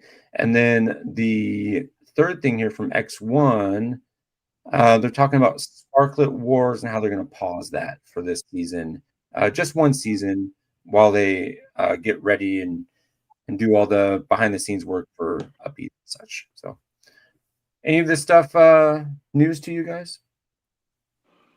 Were you on top of? I got one collection property. You got one? Yeah, I think one of the orange ones. Oh, a street one? Yeah. Was it Casalina, I think? Is that the name of it? Probably. I don't know. I don't know. But they're hard to pronounce because I'm a ignorant American. It's hard to remember what they are because I can't say them. Oh, they're not that hard. Well, I'm dumb, so you know. Don't I'll address that slack. Anyway, I thought I had more than collections than I really hit. I mean, I ended up with Trevi and Trastevere, and that is it. That's it. Only two. Congrats to you, Cass. You was able to get 3 of the streets, definitely. So I usually do the neighborhood thing, so I got 2. But like I said, some of the properties I have give me good yield, future tier 1, and they're big enough that I can build. And so who knows what's happening in the future? Someone from Europa hit me the other day, so there are people planning and doing things in different neighborhoods. So I know we have the nodes that we're very popular with, but as the game, I guess, expands, I have directors hitting me saying they're starting this, that, the other, and they could use some help. So there are new nodes. There are new nodes coming. Wave 3 players that's directors coming into their executive grind. They are trying to start things. And I'll talk about that. I'll talk about that later when you got to find Wolf. Okay. I hit 3, 2 full collections, and I got 1 property on a street collection, which I was pretty stoked about. So, okay. Yeah, I was real happy about that. So in Rome, total, I got 3 full collections and one partial one, which I'm gonna try to sell that 1 street property. So, Lily, how'd you do in Rome? Did you come out well or? Well, on the day I minted a Trevi because I wanted something right next to the Trevi fountain, which I managed to snag. So that's all I've got. Okay.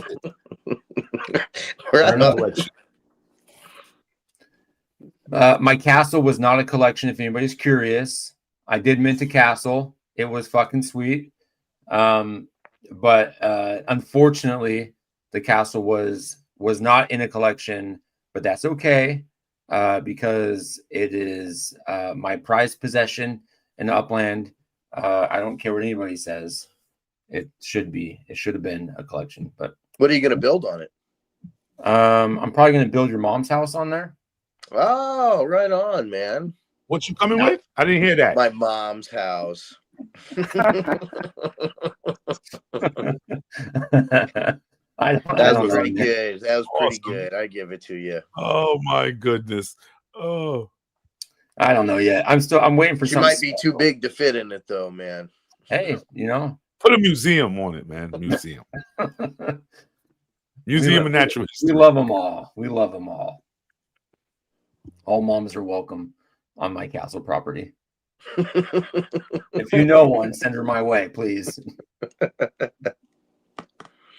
Anyway, moving on. Oh, this week, I will buy your castle for 95%. No, it's my castle, damn it. This week's sponsor, D-Tech's Workshop. If you don't know who D-Tech is at this point, as Swarley says, you're not playing the game right. Was it not this most recent year, but the year before? Was it Designer of the Year? It won 2 awards. What were they? the fuck? I can't remember the exact name of the rewards, but this dude puts out some of the best structure ornaments. He's got his own. You can see some of them here in this corner. Structures in his own specific neighborhood with just only his structures. He's put out some of the craziest and coolest carts. Master Builder, yes. Thank you. He's won several competitions. D-Tech is a phenomenal builder and somebody who's self-taught, knew nothing of Blender, and then just busted his ass and has shown the Upland community what can be done from practically nothing. So he's doing some really amazing things. He's our sponsor for this week. Go look up D-Tech. He's got his own Discord, and you can find a lot of his really cool stuff. This week, he's going to be giving away a Phantom Go-Kart for our Patreon members, and then 20 fences for our end of show prize wheel. So stay tuned for that. Thank you, D-Tech, for being this week's amazing sponsor. What do we got here? Oh, yep. This is our giveaway for the cart for our Patreon members. Let me go Phantom cart. Let me write this down real quick and go back into here. Do we have all of our... We didn't have any new Patreon members for this week, so let's make sure that we got all the ones we're supposed to have there. Are we missing one?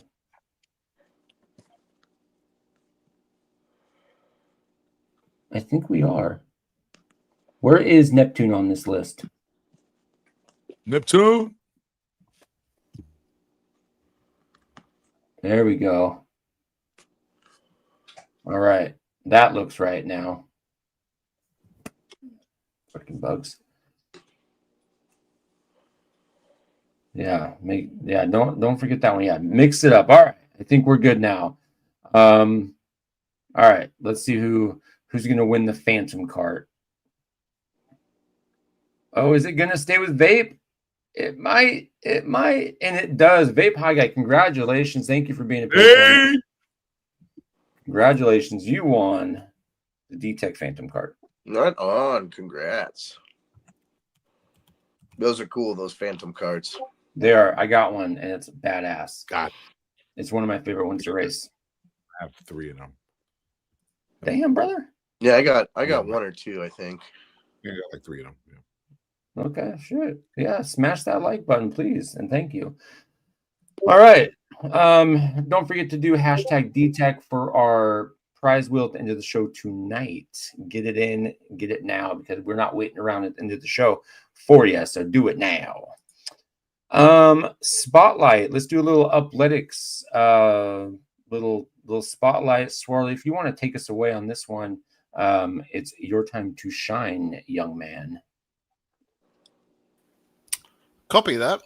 Well, since the band's not here to do it for himself, you know, it's 4 a.m. or something like that for him, so we'll have to push on through ourselves. So I'm going to keep pushing the band's website, uplandix.org, because it's that good. And it's developing. It's always improving. This week, we're going to be looking at a particular tool that he's put on the site, and partly because it came up in the quips. People were talking about it. So those that don't, if you're not aware of uplandix.org yet, here's the site. You know, there's some people that have been reaching out to the band and throwing some support his way, so he appreciates any donations. The whole site is free for everybody at this stage, with no immediate plans to change that, but we'll see how things go. And if you like, you can always just destroy Elslake, although he shows up on the list. But that's just something cool you made. Anyway, so the tool we're talking about, so you have to actually log in. So you've got to link your account to Upland like you do a lot of the other third-party stuff. It's no big deal. It's pretty simple, pretty easy to do, and it works pretty well. So we've got, and we've sort of brushed on it before, but we've got this foreign asset tab over here where you can look at stuff that's yours on someone else's property and stuff that's somebody else's on your property. Upland does still have a lot of glitches in relation to moving of map assets from one owner to another. However, in the back end, my experience, and I don't know, there hasn't been any announcements or anything like that, they still glitch out, but they aren't stuck like they used to be. It seems like Upland have done something that actually improves it. So for 90% of the time at least, I think now that when an item does glitch out and doesn't come across properly, it still is able to be collected. And the example of that was only about a week or so ago when Elsack picked a bunch of fences up from me, and he had 7 of them, I think, glitch out. But he went and picked them up the next day quite easily. So this site here works really good. So you can look at my assets on their property. So I can click on this and I can see that I had one that I bought from Ben68, which hadn't come across properly. And all I need to do is copy this link like this, and then I can paste that into, bring over an Upland screen, and that'll take you straight to so you don't have to go looking for the actual asset or anything like that. It'll take you straight to that map asset like this, and then you can just move it. So I've already actually moved this one, so I've moved it onto my property, but it works exactly the same way, and you can move it. If it still fails to move at this point, well, then you've got a problem and you need to reach out to Upland. But I think 90%, maybe higher, will be just fine. So that's for stuff that's mine on someone else's property, which includes, I think, Upland. So if you bought something like a bus from Upland and you want to move it to your property, you can just come here, find it, and move it. And then you've got the assets that are not mine, but are on my property. So like this player, HWPO, has got 3 fountains that they bought from me. So I will need to reach out to this player and go, hey, mate, you've got these properties. And I can actually provide these links, and it'll do the exact same thing. He can get that link, paste it in there, and it'll just take them straight to that map asset, and they can then move it to their own property. None of this trying to search through, like going to my showroom where there's like 100 of them and having to try and figure out which one it is, stuff like that. It's just that simple, using the link, pasting it in. Only thing I will need to just spell out really quickly is Leban's site works on a snapshot. It sort of reduces the amount of traffic that goes information through Upland, and trying to not call too much data and pinging them too much. So when you want to do stuff with Leban's site, you just need to do like a snapshot. So just syncing all your data. So if you're looking at fixing up your map assets or checking that if you have too many or some that aren't yours on your property or vice versa, you just need to then sync your outdoor whatever. Or if you want to check your vehicles, sync your vehicle ones and so on. And obviously, and you can do like a full sync here with all your structures and stuff like that. So depending on what you want to look at, the syncs are broken up. Obviously, the bigger your account is, the longer the sync will take. But they're usually only a couple of minutes for some of the longer ones. So that's about it. Now, I won't go into it too much, but he has been doing some pretty amazing work with the neighborhood stuff. If anyone hasn't come across this, so he's been updating it. So the information, there's some more really good information here, the structures that have been built. It's just what he's been putting together is coming along nicely. We're adding to it all the time. Yes, Upland might bring out their own information. Awesome. That's only a good thing. It'll help us to build this site out even better. And we'll see what gaps Upland have in their information and hopefully close that gap.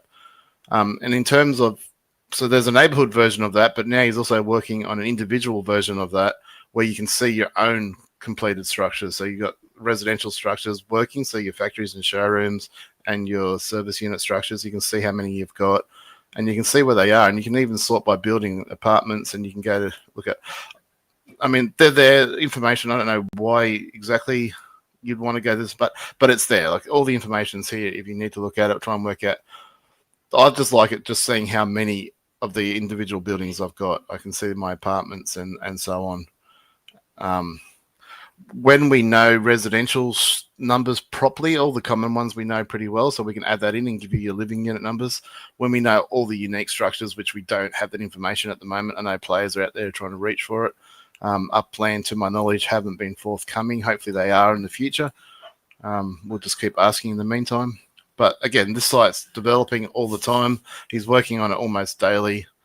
And basically, it's a sort of a beta version, but it's free to use at the moment. Use it. Find if you come across some bugs, whatever. come over here to the feedback, send some feedback, positive, negative, or otherwise. He loves all that info. The more people use it, the more they give him feedback, the more he loves it. So please do. But yes, so in relation to map assets, this is a tool that we can. That's not the one I meant. The foreign asset tool. It's a really good tool for trying to clear those properties, especially in your showrooms and stuff like that, where people's stuff hasn't cleared out properly. It's a good way to try and stay on top of that for both your own stuff and someone else's. So check it out, use it. It's really, really good. And if that doesn't work, well, then you can hit Upland up. But I think for the vast majority of stuff, the glitch isn't so much a glitch anymore in the sense that items aren't stuck. They don't need to be cleared by Upland. They just need to be recollected when they don't come across properly.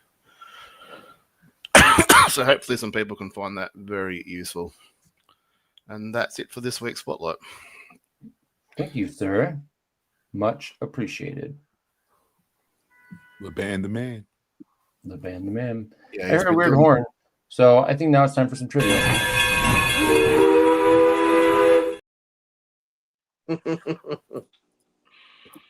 All right, question number 3. What was it? Oh, Swarley, you got him?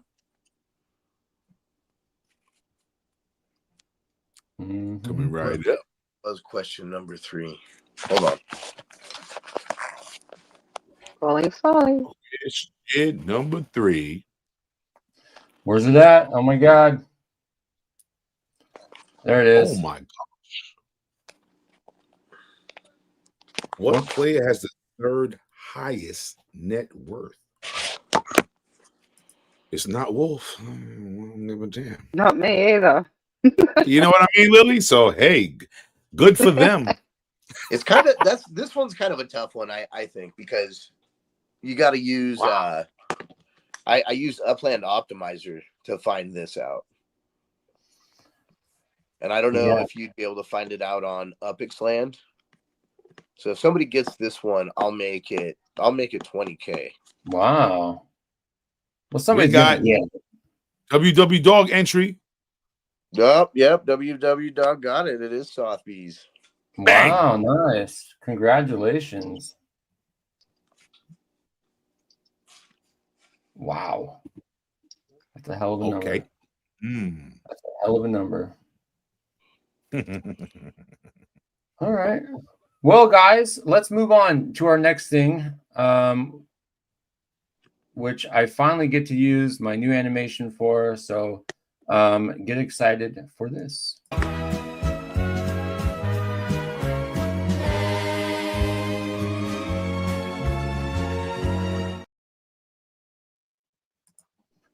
UGC family, I made a cool little thing for that. That was not exactly what I was going for when I originally created it, but I was happy with it nonetheless. Quite Brady Bunch like it was awesome. Came in like the Brady Bunch. That's what I was going for. Yeah, that's almost exactly, I knew it. It's almost exactly what I story of a man named Brady. I wanted like the squares, but it didn't do that. It did that instead. I was like, fuck it, this will work. All right. So this week we had 73 epic map assets created, and we have selected, what do we got here? 3, 6, 7 of them to kind of highlight today. Antic Master. How do you say that? Antic Master. Anyway, we got this Fortification Watchtower #1. Which is pretty neat. I like this. Yeah, that's pretty cool. Your little sniping tower. Go gun down those ninjas trying to sneak up on you. Plow, plow. Or if you want to go bird hunting, you can shoot down those shitty pigeons. Just saying. We got T. Wilk, who has made Captain Graybeard Pirates. This is fucking glorious. Probably one of the greatest map assets I've ever seen in my life. I'm gonna be honest. Pirates. Just a fucking sexy little pirate. Very cute little guy. So that's cool. Little wood plank he's standing on. Then we got the Burger Food Truck, the Los Angeles Map Asset Factory by Edelschrott. I don't know. This thing is pretty rad, though. I like this. This is really good. Yeah, I see the bun. Yeah. You see the cheese coming out. You see the bun. Yeah. I mean, man, that looks better well done. than the service structures. Dude, yeah. This Oh, yeah. structure. Like, that's what those hot dog stands and shit should look like. Yes. Yep. This is pretty cool. Nice. I like that one a Yes. lot. Next, what do we got here? We've got the Bleachers Golden Knights by Tom's 81. You can find those at Tom's 81 Map Assets Factory 5. Love it. Yep. This is What's really poppin'? cool. Some bleachers. You know, no frills here, but it's pretty neat. Really great decoration. Then you got the Shop Arrow by Galantos. I like this one. This one looks really neat. I like the comic book feel and look of that. Yeah, I like that. 1 of 100. Okay. That's pretty sick looking. Oh, it's different on the back, which is cool. I like that. I like that too. Yep. Mm-hmm. All right. Next, we've got the AVG official art from Ace Productions.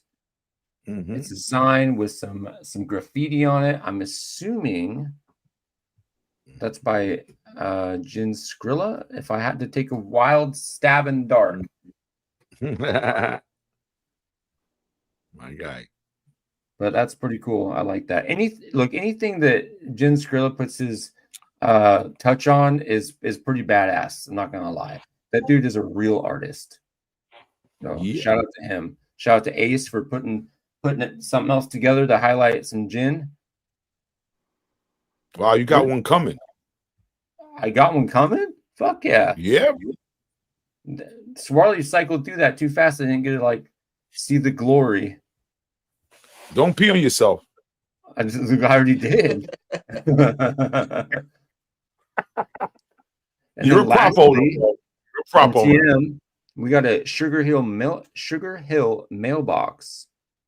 Sugar Hill. Find this at TM's Gag Factory. This is nice. This is a nice mailbox too. I want one of these in real life. Trumpet on it. All right. That's pretty tight. Pretty toy. Bit. You know, some of my favorite assets are the ones that are there's not a lot of frills to them, but it's just simple and clean and nice. I like that. So yeah, that was our UGC family spotlight for this week. No carts, no ornaments this week, but 73 map assets.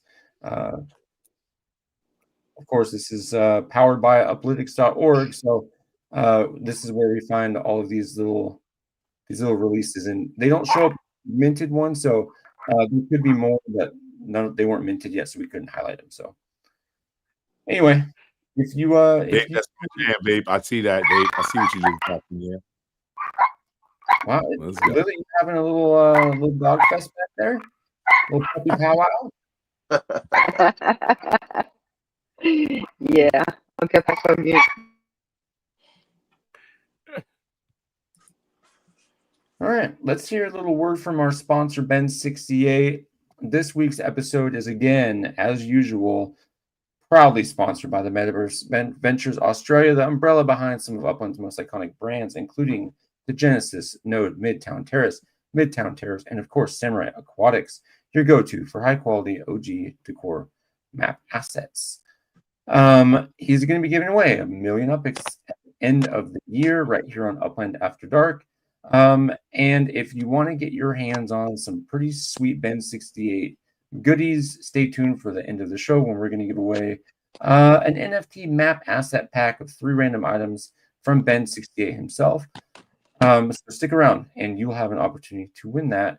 And if you don't win, you can always go shop at one of his places because he's got a shop in every single city, so you don't have to hunt for it. You just type it in and get it. All right. Again, Midtown Terrace, Midtown Terrace, Samurai Aquatics, and Metaverse Ventures Australia. You can get all of your sick and 68 stuff wherever you need it. Ben's trying to change the acronym to Upland Australia Division. UAD. Ha ha. It's Huh. shout out. We got Trez in the building. Fun guy, welcome to join us, man. Level Tech in the building. That's fun. All right. And as usual, our little disclaimer. If you win anything from Ben68, please reach out to him on Discord, X, or in-game to organize the delivery of your prize. Please and thank you. If you're ready, Wolf, I'm gonna hit the button. Let's go.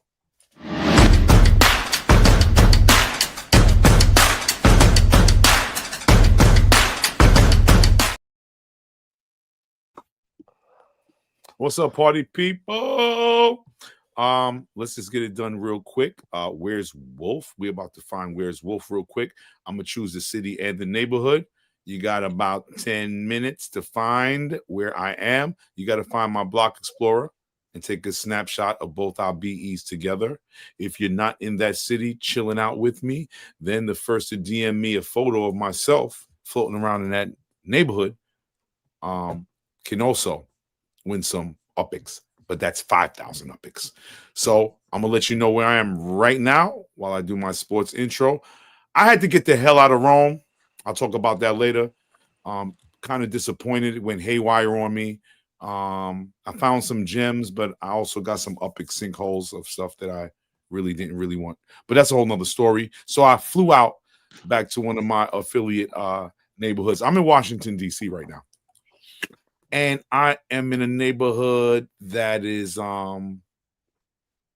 has hills and it has a forest. I'm in Forest Hills, DC. Find me.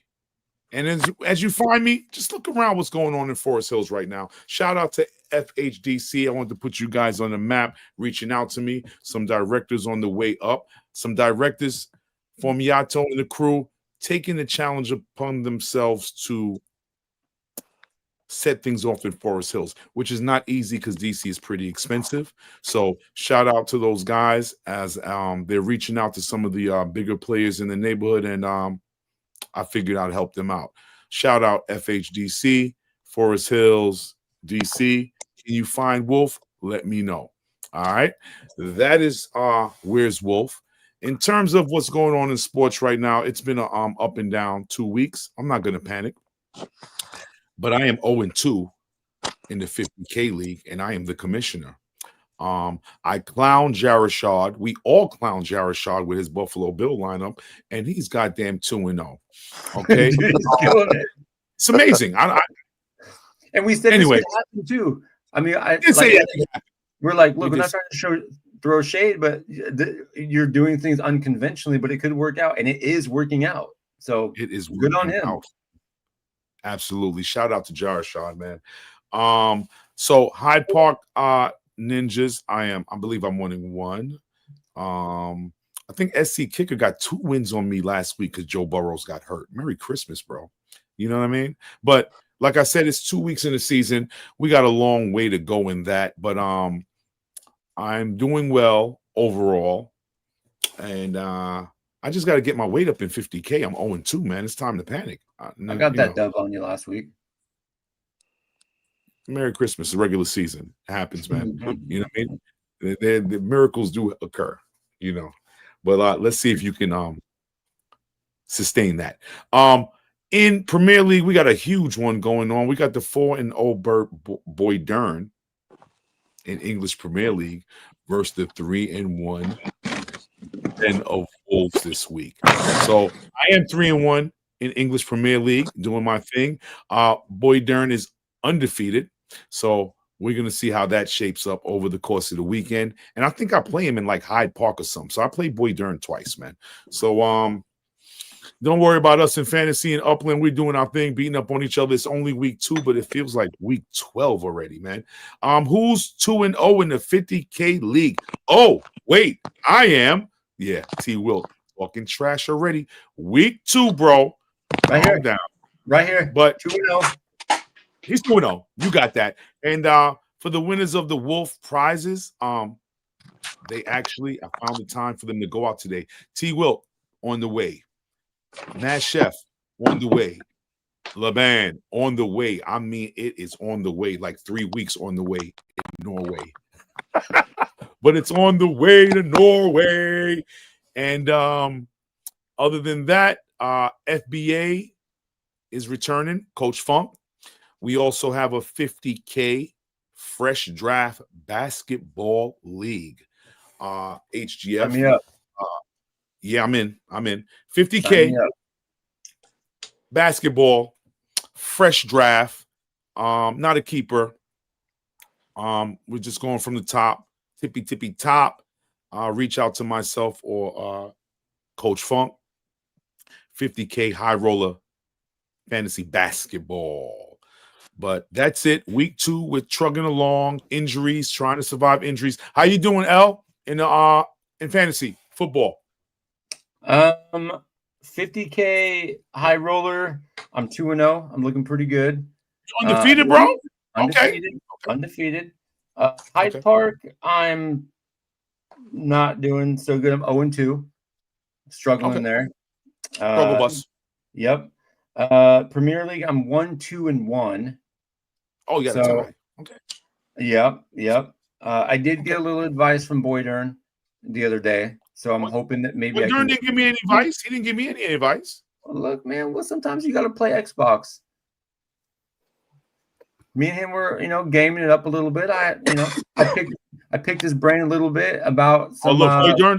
Look when Boydern pops in. What's up, Boydern? I picked his brain a little bit about some EPL stuff. I shared a little knowledge about the NFL, and so we just shared a little fantasy knowledge, and we're seeing what we can do. I see Vape in the league. Oh, we got some awesome guys with these leagues. We got some awesome owners. Upland Fantasy League, Too Stupid League is rocking too. Shout out Upland Tara. I didn't even realize she was in the league. Her name is Terrify. We need to be terrified because she's very dangerous. But shout out. Didn't want to leave Too Stupid's league out. I'm also trying to do my best in that one too. But in regards to sports, fantasy world and Upland, that's where we are. 50K fantasy basketball is next. We have openings. Sign me up, Wolf. Send me a link. Got you, bro. Absolutely. That's it for me. Peace and love. All right. Oh, D-Train. Next question. That's Fantasy Island, right? Tattoo? No, I'm showing my age. The boss. Wow. Happy, what's the next question? So, what is the name of Edon's band? Ooh, that's a great question. A lot of people might not even know he plays in a band. That's true. I've heard the name twice, but I don't remember what it is. He actually performed at Genesis Week one year. Mm-hmm. Right. Second year? Anybody know what the name of a band's band is? Edon's band. Edon's band. Somebody should know. Who's going to Google it the fastest? I know. No that clue one will be hard to find. Name of the band. Nobody gets it. If nobody gets it, Boydern got it. Nice work. Boydern got it. And Cass McCall found me floating in Forest Hills, Washington, D.C., baby. But you're not in D.C., so you got the photo shot. You got the snapshot. I got 5K coming your way, Cass. Got that 5K? All right. Well, that was a fun question. I like that one a lot. Moving on, suckers. This week's quips, if you guys are ready. If you don't know what a quip is, it's a question, insight, provocation, or statement. This week, we have a couple. Let's start with the one from Ben68. Bring back pre-release collection reveals and property details. Being able to make plans in advance with the community was far more engaging than the protracted FOMO-fueled slow release reveals, which in the case of Rome were apparently borked from the get-go. Originally I would not have agreed with this, but I do feel like the collection reveal has really fallen off and lost its luster a little bit. I do think we should take it back to the way it was previously. What do you guys think? Yeah. It was a total blunder. I mean, they had me and CP betting each other upics on, live TV. Who was right? Who was wrong? First I was right, then CP came, and then they made it seem like he was right. And then it's like we were both right. And we really still don't know what is a collection or not. And they've been inconsistent on both levels. They allowed a city to be a collection with FSA still mintable, and then they did something total different. And then this Rome one was a complete. It's a bit of a clusterfuck. Yeah, well, let's. I mean, honestly. So, like you said, maybe go back to the beginning. This was one of the few times where, yeah, you can go back to the old way. Fuck no. They just have to be clear, whatever they're gonna do, and stick to it, and don't be inconsistent. And because this Rome one was no good, no bueno. Honestly, no bueno Right. the way it went.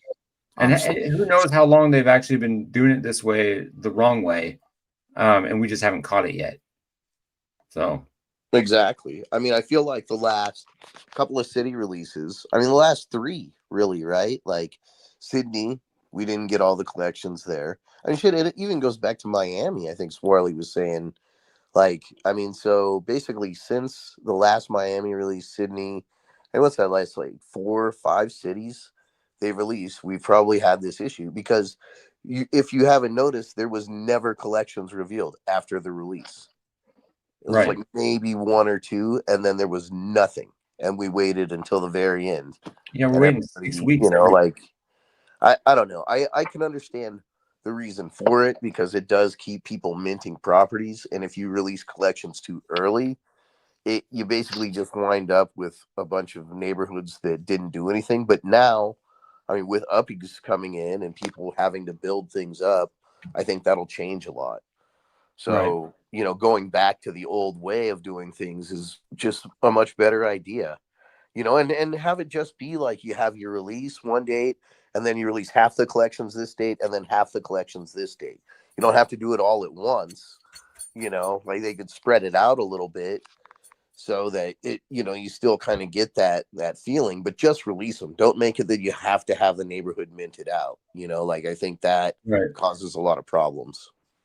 Fuck yes. Wow. Fuck yes for the whole come from? All right. Fuck yes for the old way. Lily, you got any feelings about that? Look, I don't generally go to city openings anymore. I just would rather sleep. So I don't think I deserve a right to vote on that either way. I mean, you still have the right to even if you don't go to the city opening that morning, you still are affected by whether or not the collection reveal is on time or accurate or whatever. That has nothing to do with being there day one of the city release. It does need to be accurate. It's ridiculous that it's not. And the whole inclusive of FSA is just stupid because we know that FSAs can sit there for years. Right. Yeah. And the fact that they missed that for God knows how long is kind of ridiculous.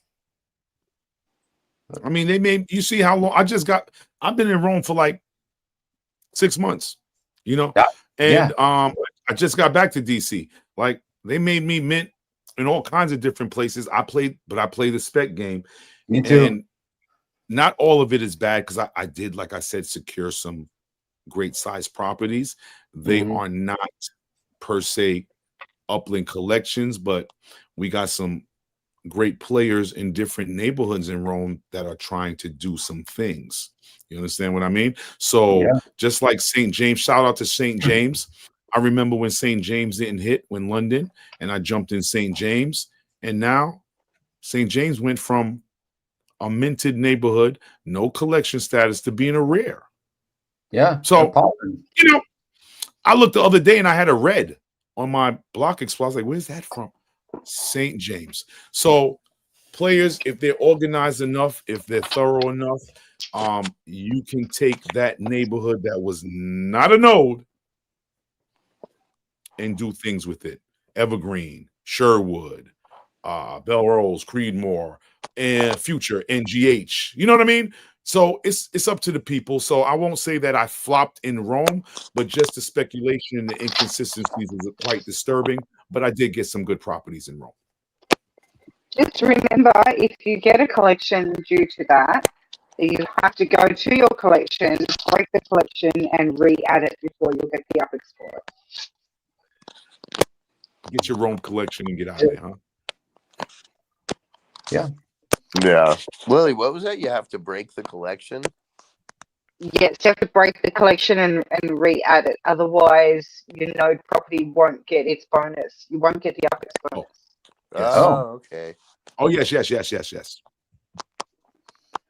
Okay. Do that for St. James. Next quip from Scientist. How is it that the bug where after swapping map assets or ornament chests with another player, the asset sits on one player's prop but is owned by the other player hadn't been solved yet, although Tati must have been having the devs resolve those issues daily for half a year now. I hate it every time it happens. And how long will Toddy be able to stand it? Or Toddy.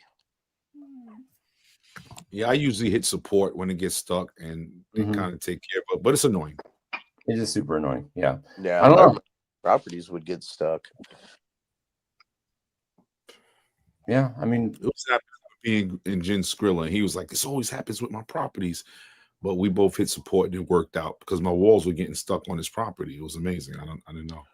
I mean, fortunately, we have, you know, there's a couple layers. You can reach out to support. You can also swing by LeBand's website, uplitics.org, and check out the foreign asset option so you can get those map assets moved and stuff. But yeah, I mean, anytime you're dealing with, you know, uncharted territory and brand new technology, which is what they're doing here, you're going to run into these snags and stuff. And we don't know how long it's going to take.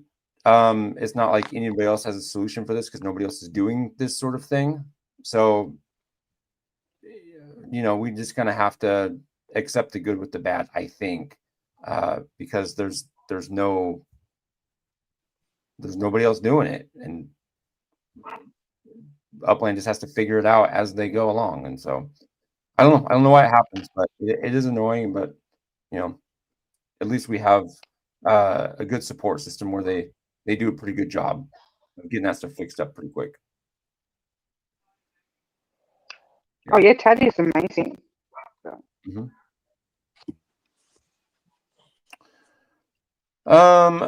Last one, Angry Ursia. When can we expect the base bridge for Sparklet, or will it be another sweep under the rug and don't talk about it thing? This is a great question because this is something that they talked about. They made a video and mentioned it, that base bridging for Sparklet was supposed to be coming, and I think they've all but forgotten about it.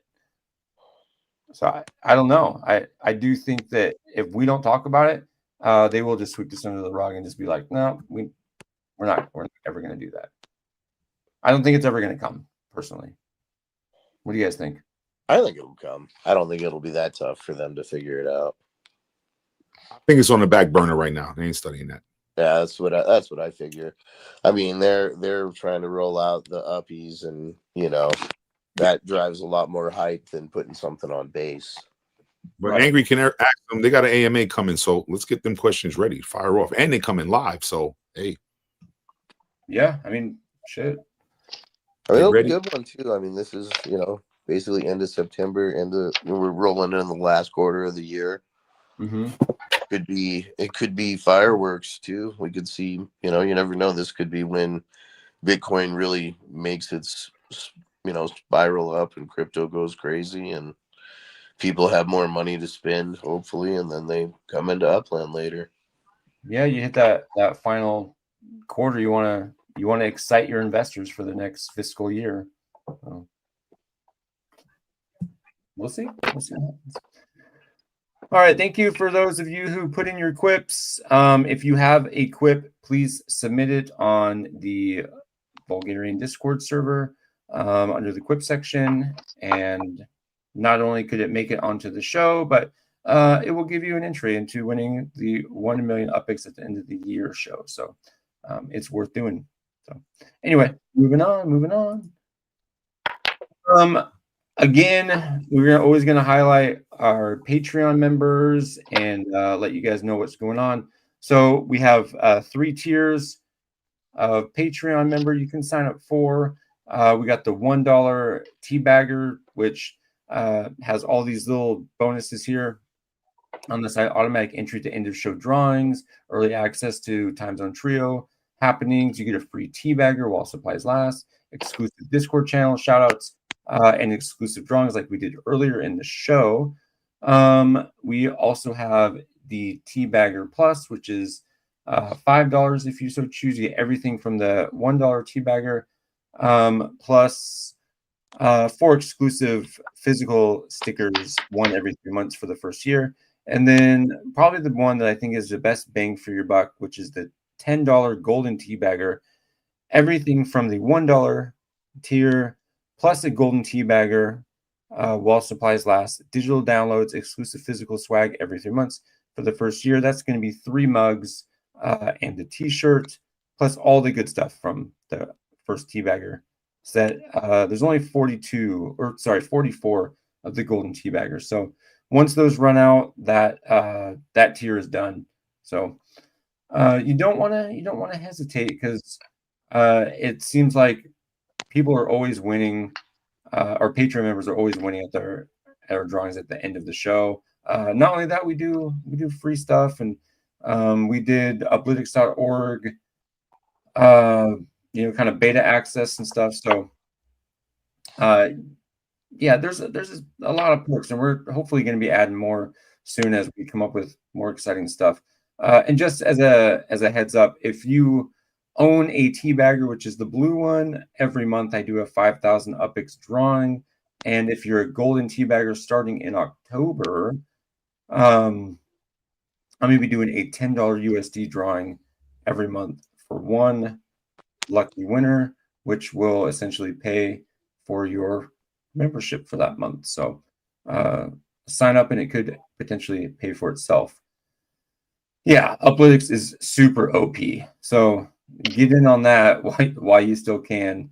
Yeah, I don't know if it's ever going to go behind a paywall or anything like that, but that's always a potential. But hit it up while you can. And when LeBam wants to roll out new stuff, we're going to try to get it to our Patreon members first. So current Patreon members, I want to give a shout out to Boyder and Baza86, T Wilk, Mule Cow, Cassastra, Spy Commander, 007, Mushy Farmer, Vape High Guy, Mesme, Michael Kohler, Janice89, Jaw Rashad, 6Wick6, and I don't know why I don't have Neptune on there, but also Neptune. I need to make that adjustment. So thank you guys for being loyal supporters, and we really, really, really appreciate you for watching the show and supporting us. So thank you. All right, what's next? We've got giveaway time. If you're ready, we're gonna get it.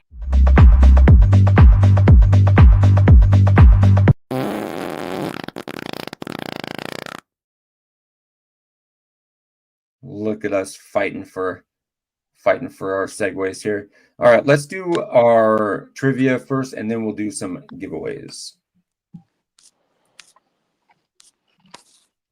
All right. Question number 5 for 20K. According to Upland, how many unminted properties are left in Upland?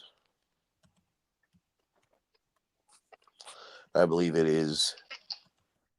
Oh, I won't say it.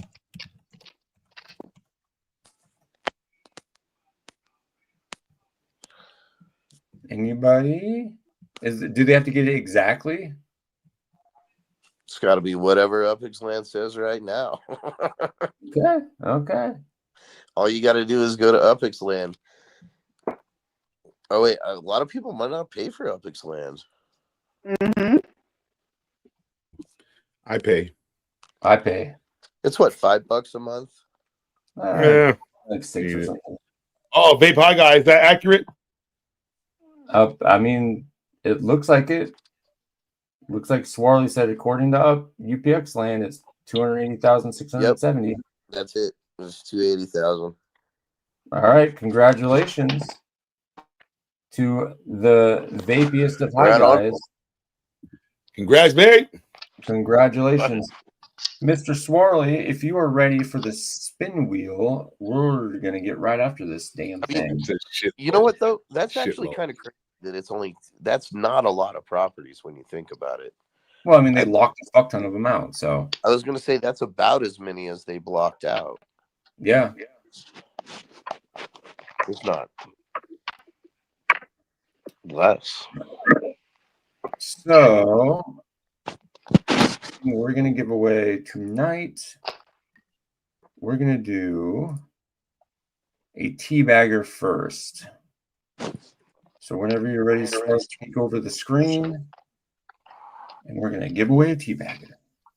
Don't forget to enter the Rumble if you haven't done so. Head on over there and click the little swords button. And do you have Neptune on there for a Patreon member?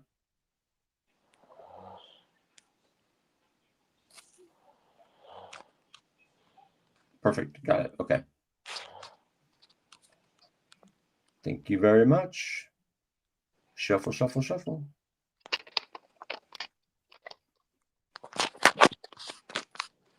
All right, this is for the teabagger. Ooh, Fungi called you out. Said you're wrong. Happy. It's only 43,000. Trees 001. Congratulations. You have got. No, that's locked. Oh. Trees 001. Yeah, Trees. Congrats. Congrats, congrats, congrats. Next, we're going to give away the, what'd you say? Happy 25,000 epics? Yeah, 25K. 25K from HappyMFR. I'm giving away 95K tonight. Damn, bro. Ooh, it's going to go you get it back tomorrow when you flip that bus, baby. Oh, Mesme, yeah. Patreon member, congratulations. Like I said, it pays to yeah, be that definitely pays. Big money, I think big she money. won a couple weeks ago too. She won did. like 40K. All right, next one's for the Samurai Aquatics bundle. Do not gangbang. Well, thanks for the heads up. Appreciate it. Gangbang. Tiago winning again. Congratulations. Congrats, Tiago, again. What did I say? That one was for. This okay. Sorry, I was.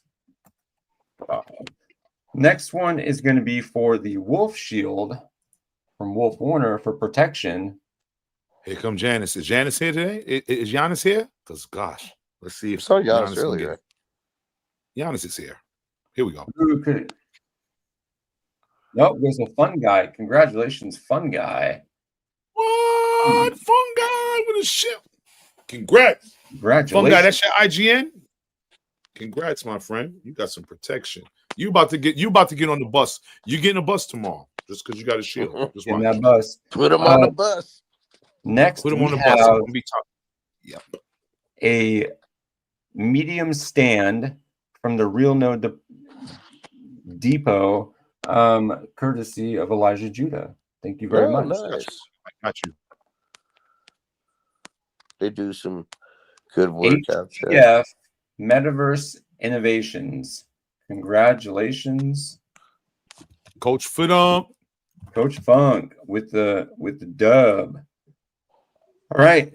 Next, we're gonna do the Canon, the NGH Canon, for all you pirate lovers out there. You know that today was National Pirate Day. I did not fucking know that, but that's great news. Yeah. Talk like a pirate day. Remember? Yeah, National Talk Like a Pirate Day. Congratulations, Baza86. You got yourself a Canon. Congrats. Another Patreon member. And last but not least, we're going to give away some D-Tech walls. He is our sponsor. I got a wolf wall to give away, too. I got a wall. Oh, we got a wall, too. A wolf wall. I got a wolf wall to give away, man. Damn it. You throw in these wolf walls. I can't even put in the hashtag. Gotta give one away, man. Gotta give one away today. I'm sorry, man. I do. You can just reserve one for me whenever you feel the need. Exclusive. Right. I'll give one away. All right. This is going to go to Neptune 104, Patreon member. You won the D-Tech walls. Congratulations. Neptune always Neptune is my road dog. Shout out. Neptune, shout out filling me up.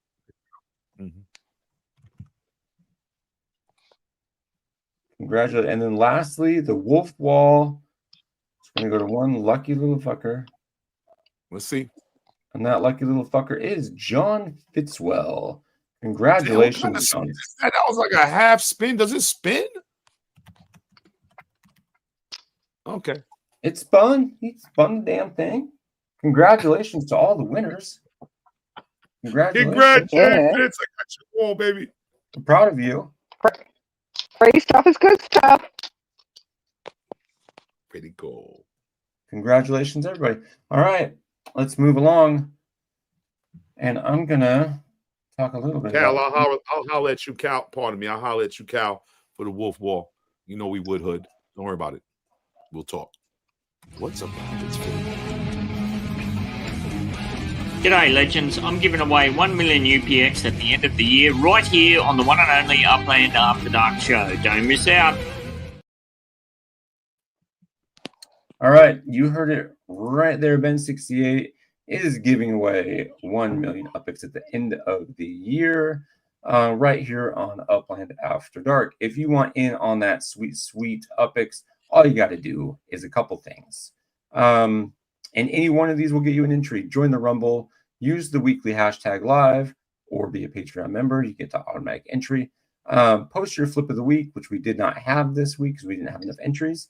Drop a killer comment like the one from T. Wilk, who gives us the Uplitics equals big muscle yellow arm. Congratulations, you got 5,000 UPX. It doesn't always have to be something super exciting or positive or negative, but just something that I like or I want to highlight.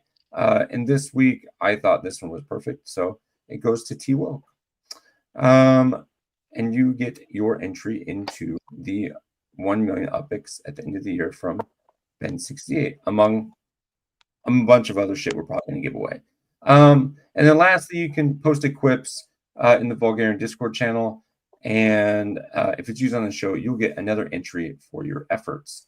So don't hesitate. Get those things in. Engage with the channel, and you could win some serious UPX at the end of the year. You do not want to you don't want to miss out on this. You don't want to be wishing you had done some shit. And it just compounds. Like every week you do it, you're just going to get more entries. So the more you engage with us, the better chance you have at winning at the end of the year. Okay. If you guys are ready, let's get ready to rumble.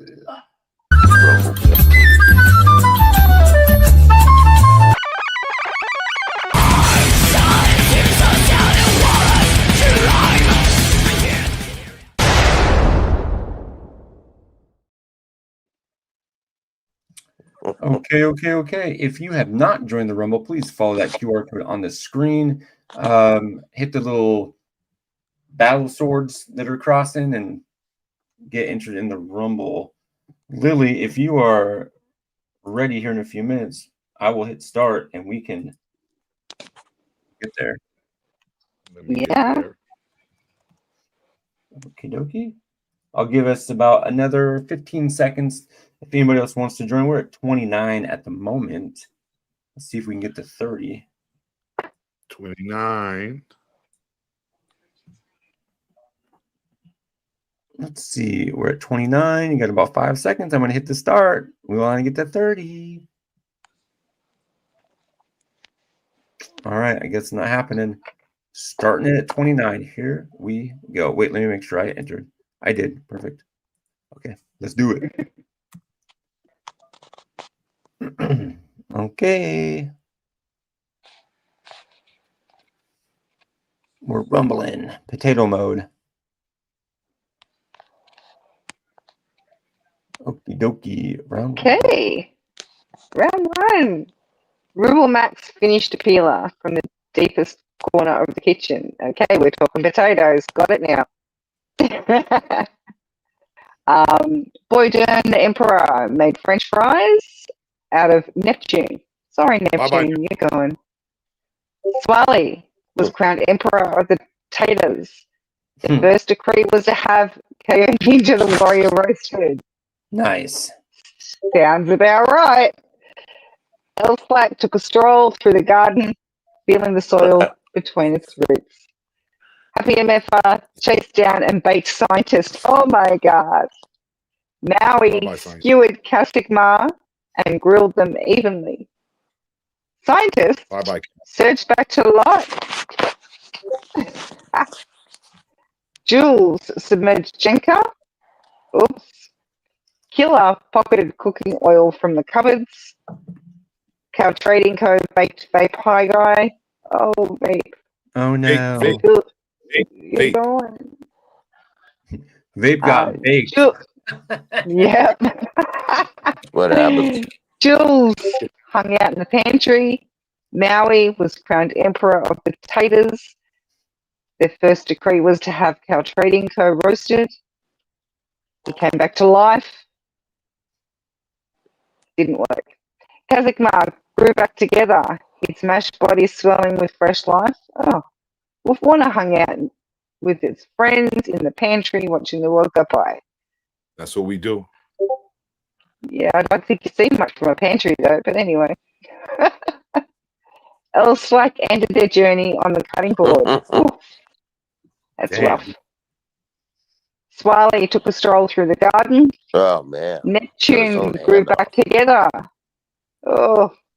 Neptune's back. Lilyfield chased down and baked Jules. John Fitzwell basked in the perfect drizzle of olive oil. Oh, that's lucky. John Fitzwell skewered Wolf and grilled him evenly. You did. Oh no. I'm coming back. Happy was sliced to oblivion by merciless factory blades. Rural Max shred Casigmar into fine slivers. Scientist crushed Swally into hearty chunks. Ooh. All the pirates Neptune. Yeah, Neptune brought corn to a potato fight. He's gone. Twilk fumbled with the masher from the drawer. Kavkazi grabbed a masher from the sink. Twilk was sliced to oblivion. He's gone. Ugh. Shorty Jays was decimated by a barrage of slicing, dicing, and crushing blows. Gone too. Made French fries out of Zafford. Zafford, you're gone. Ruble Max was boiled into submission. He's gone. John Fitzwell was scalloped Laban's grave with fresh herbs and spices. Laban's gone. KO Ninja was regenerated. The ninja's Red back. Forever. Yeah. Red Forever grilled Lilyfield to a perfect char. Damn, Lily. Bye-bye. Yeah. KO submerged in boiling water. is gone. Ninja's down to the last John- 12, surviving. Yeah. John Fitzwell brought corn to a potato fight. He's gone. That Rad means he's Forever gone. was reduced. Yeah. Rad Forever was reduced to mere crumbs by an unyielding chef. He's gone too. Cow Trading Co. made French fries out of Maui. Oh, Good. she's gone. RDP reached up high and yanked a peeler from the top shelf. Boy Dern, the Emperor, scooped a peeler off the counter like a true, what? Culinary hero. He's slicing and dicing. 9 left. Yeah, it is. Yeah. Boy Dern's gone because he bought corn to a potato fight. Another one. Cow Trading Co. made French fries out of KO. He's gone again. Good. Got him. Discorson enjoyed a peaceful nap. Now we're Okay. Cow Trading Co. Griddled Discorson. The nap was Cow's still obviously alive. very short. Just get Yeah. to sleeping. RDP took a stroll. Budster giggled softly. Killer Wow, still drenched alive. Budster in cooking oil. Yo, Buds to peace. Then, yeah. Then he Almost. faced Kafkasi in hot cooking oil. Damn. And RDP died because he bought corn to a potato fight. Bye bye, RDP. Killer succumbed to the crushing might of industrial food processor. Cow Trading Co. is gone because he too brought corn to a potato fight. Ow! That leaves us with scientists. Boom! Scientist for the win. Winner. Congratulations. Congratulations, scientist. You are this week's Rumble winner. All these idiots bringing corn to a potato fight. I know. I mean, Yeah, that's just silly. L-Slack Who bought does L-Slack. He bought a water bottle to a urine session. Like, I don't know if that rhymes. It doesn't, but People do wrong things, man. Bringing people make corn to a mistakes potato and you fight. learn from them. Get off. Sometimes you gotta pee in a bottle and the opening's not big enough, and you pee all over yourself while you're driving down the freeway. Just as long as you learn your lesson and you don't do it again. Well, I'm probably gonna do it again, realistically. It's probably gonna happen again. It's literally the tip of the night. Yep. You can win with the corner. Yeah. We're out of here. We're sorry. We're done. I'm done. Okay. We're done. We got to get the fuck out of here. All right, everybody. Yeah. It's we're fucking 2.5 hours in. It's getting loopy. I'm tired. Wolf is fucking probably exhausted. Yeah, I don't know about anybody else, but I think it's time. Oh yeah. All right. Good night, everybody. All right. Thanks everybody for hanging out. Great show, guys. Once again, guys and Good gals. luck with the buses tomorrow. Luck with the buses. I want to hear all about it next week. Yeah, until next week, I will bid you all adieu, and I will see you then. Peace. Good night, everybody. See you next week.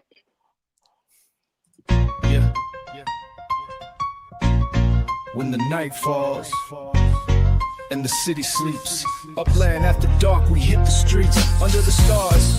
They break the dark. Welcome to Upland. Here's where the real shit's about to start. Upland after dark, where the conversation spark the podcasting crew, lighten up the dark.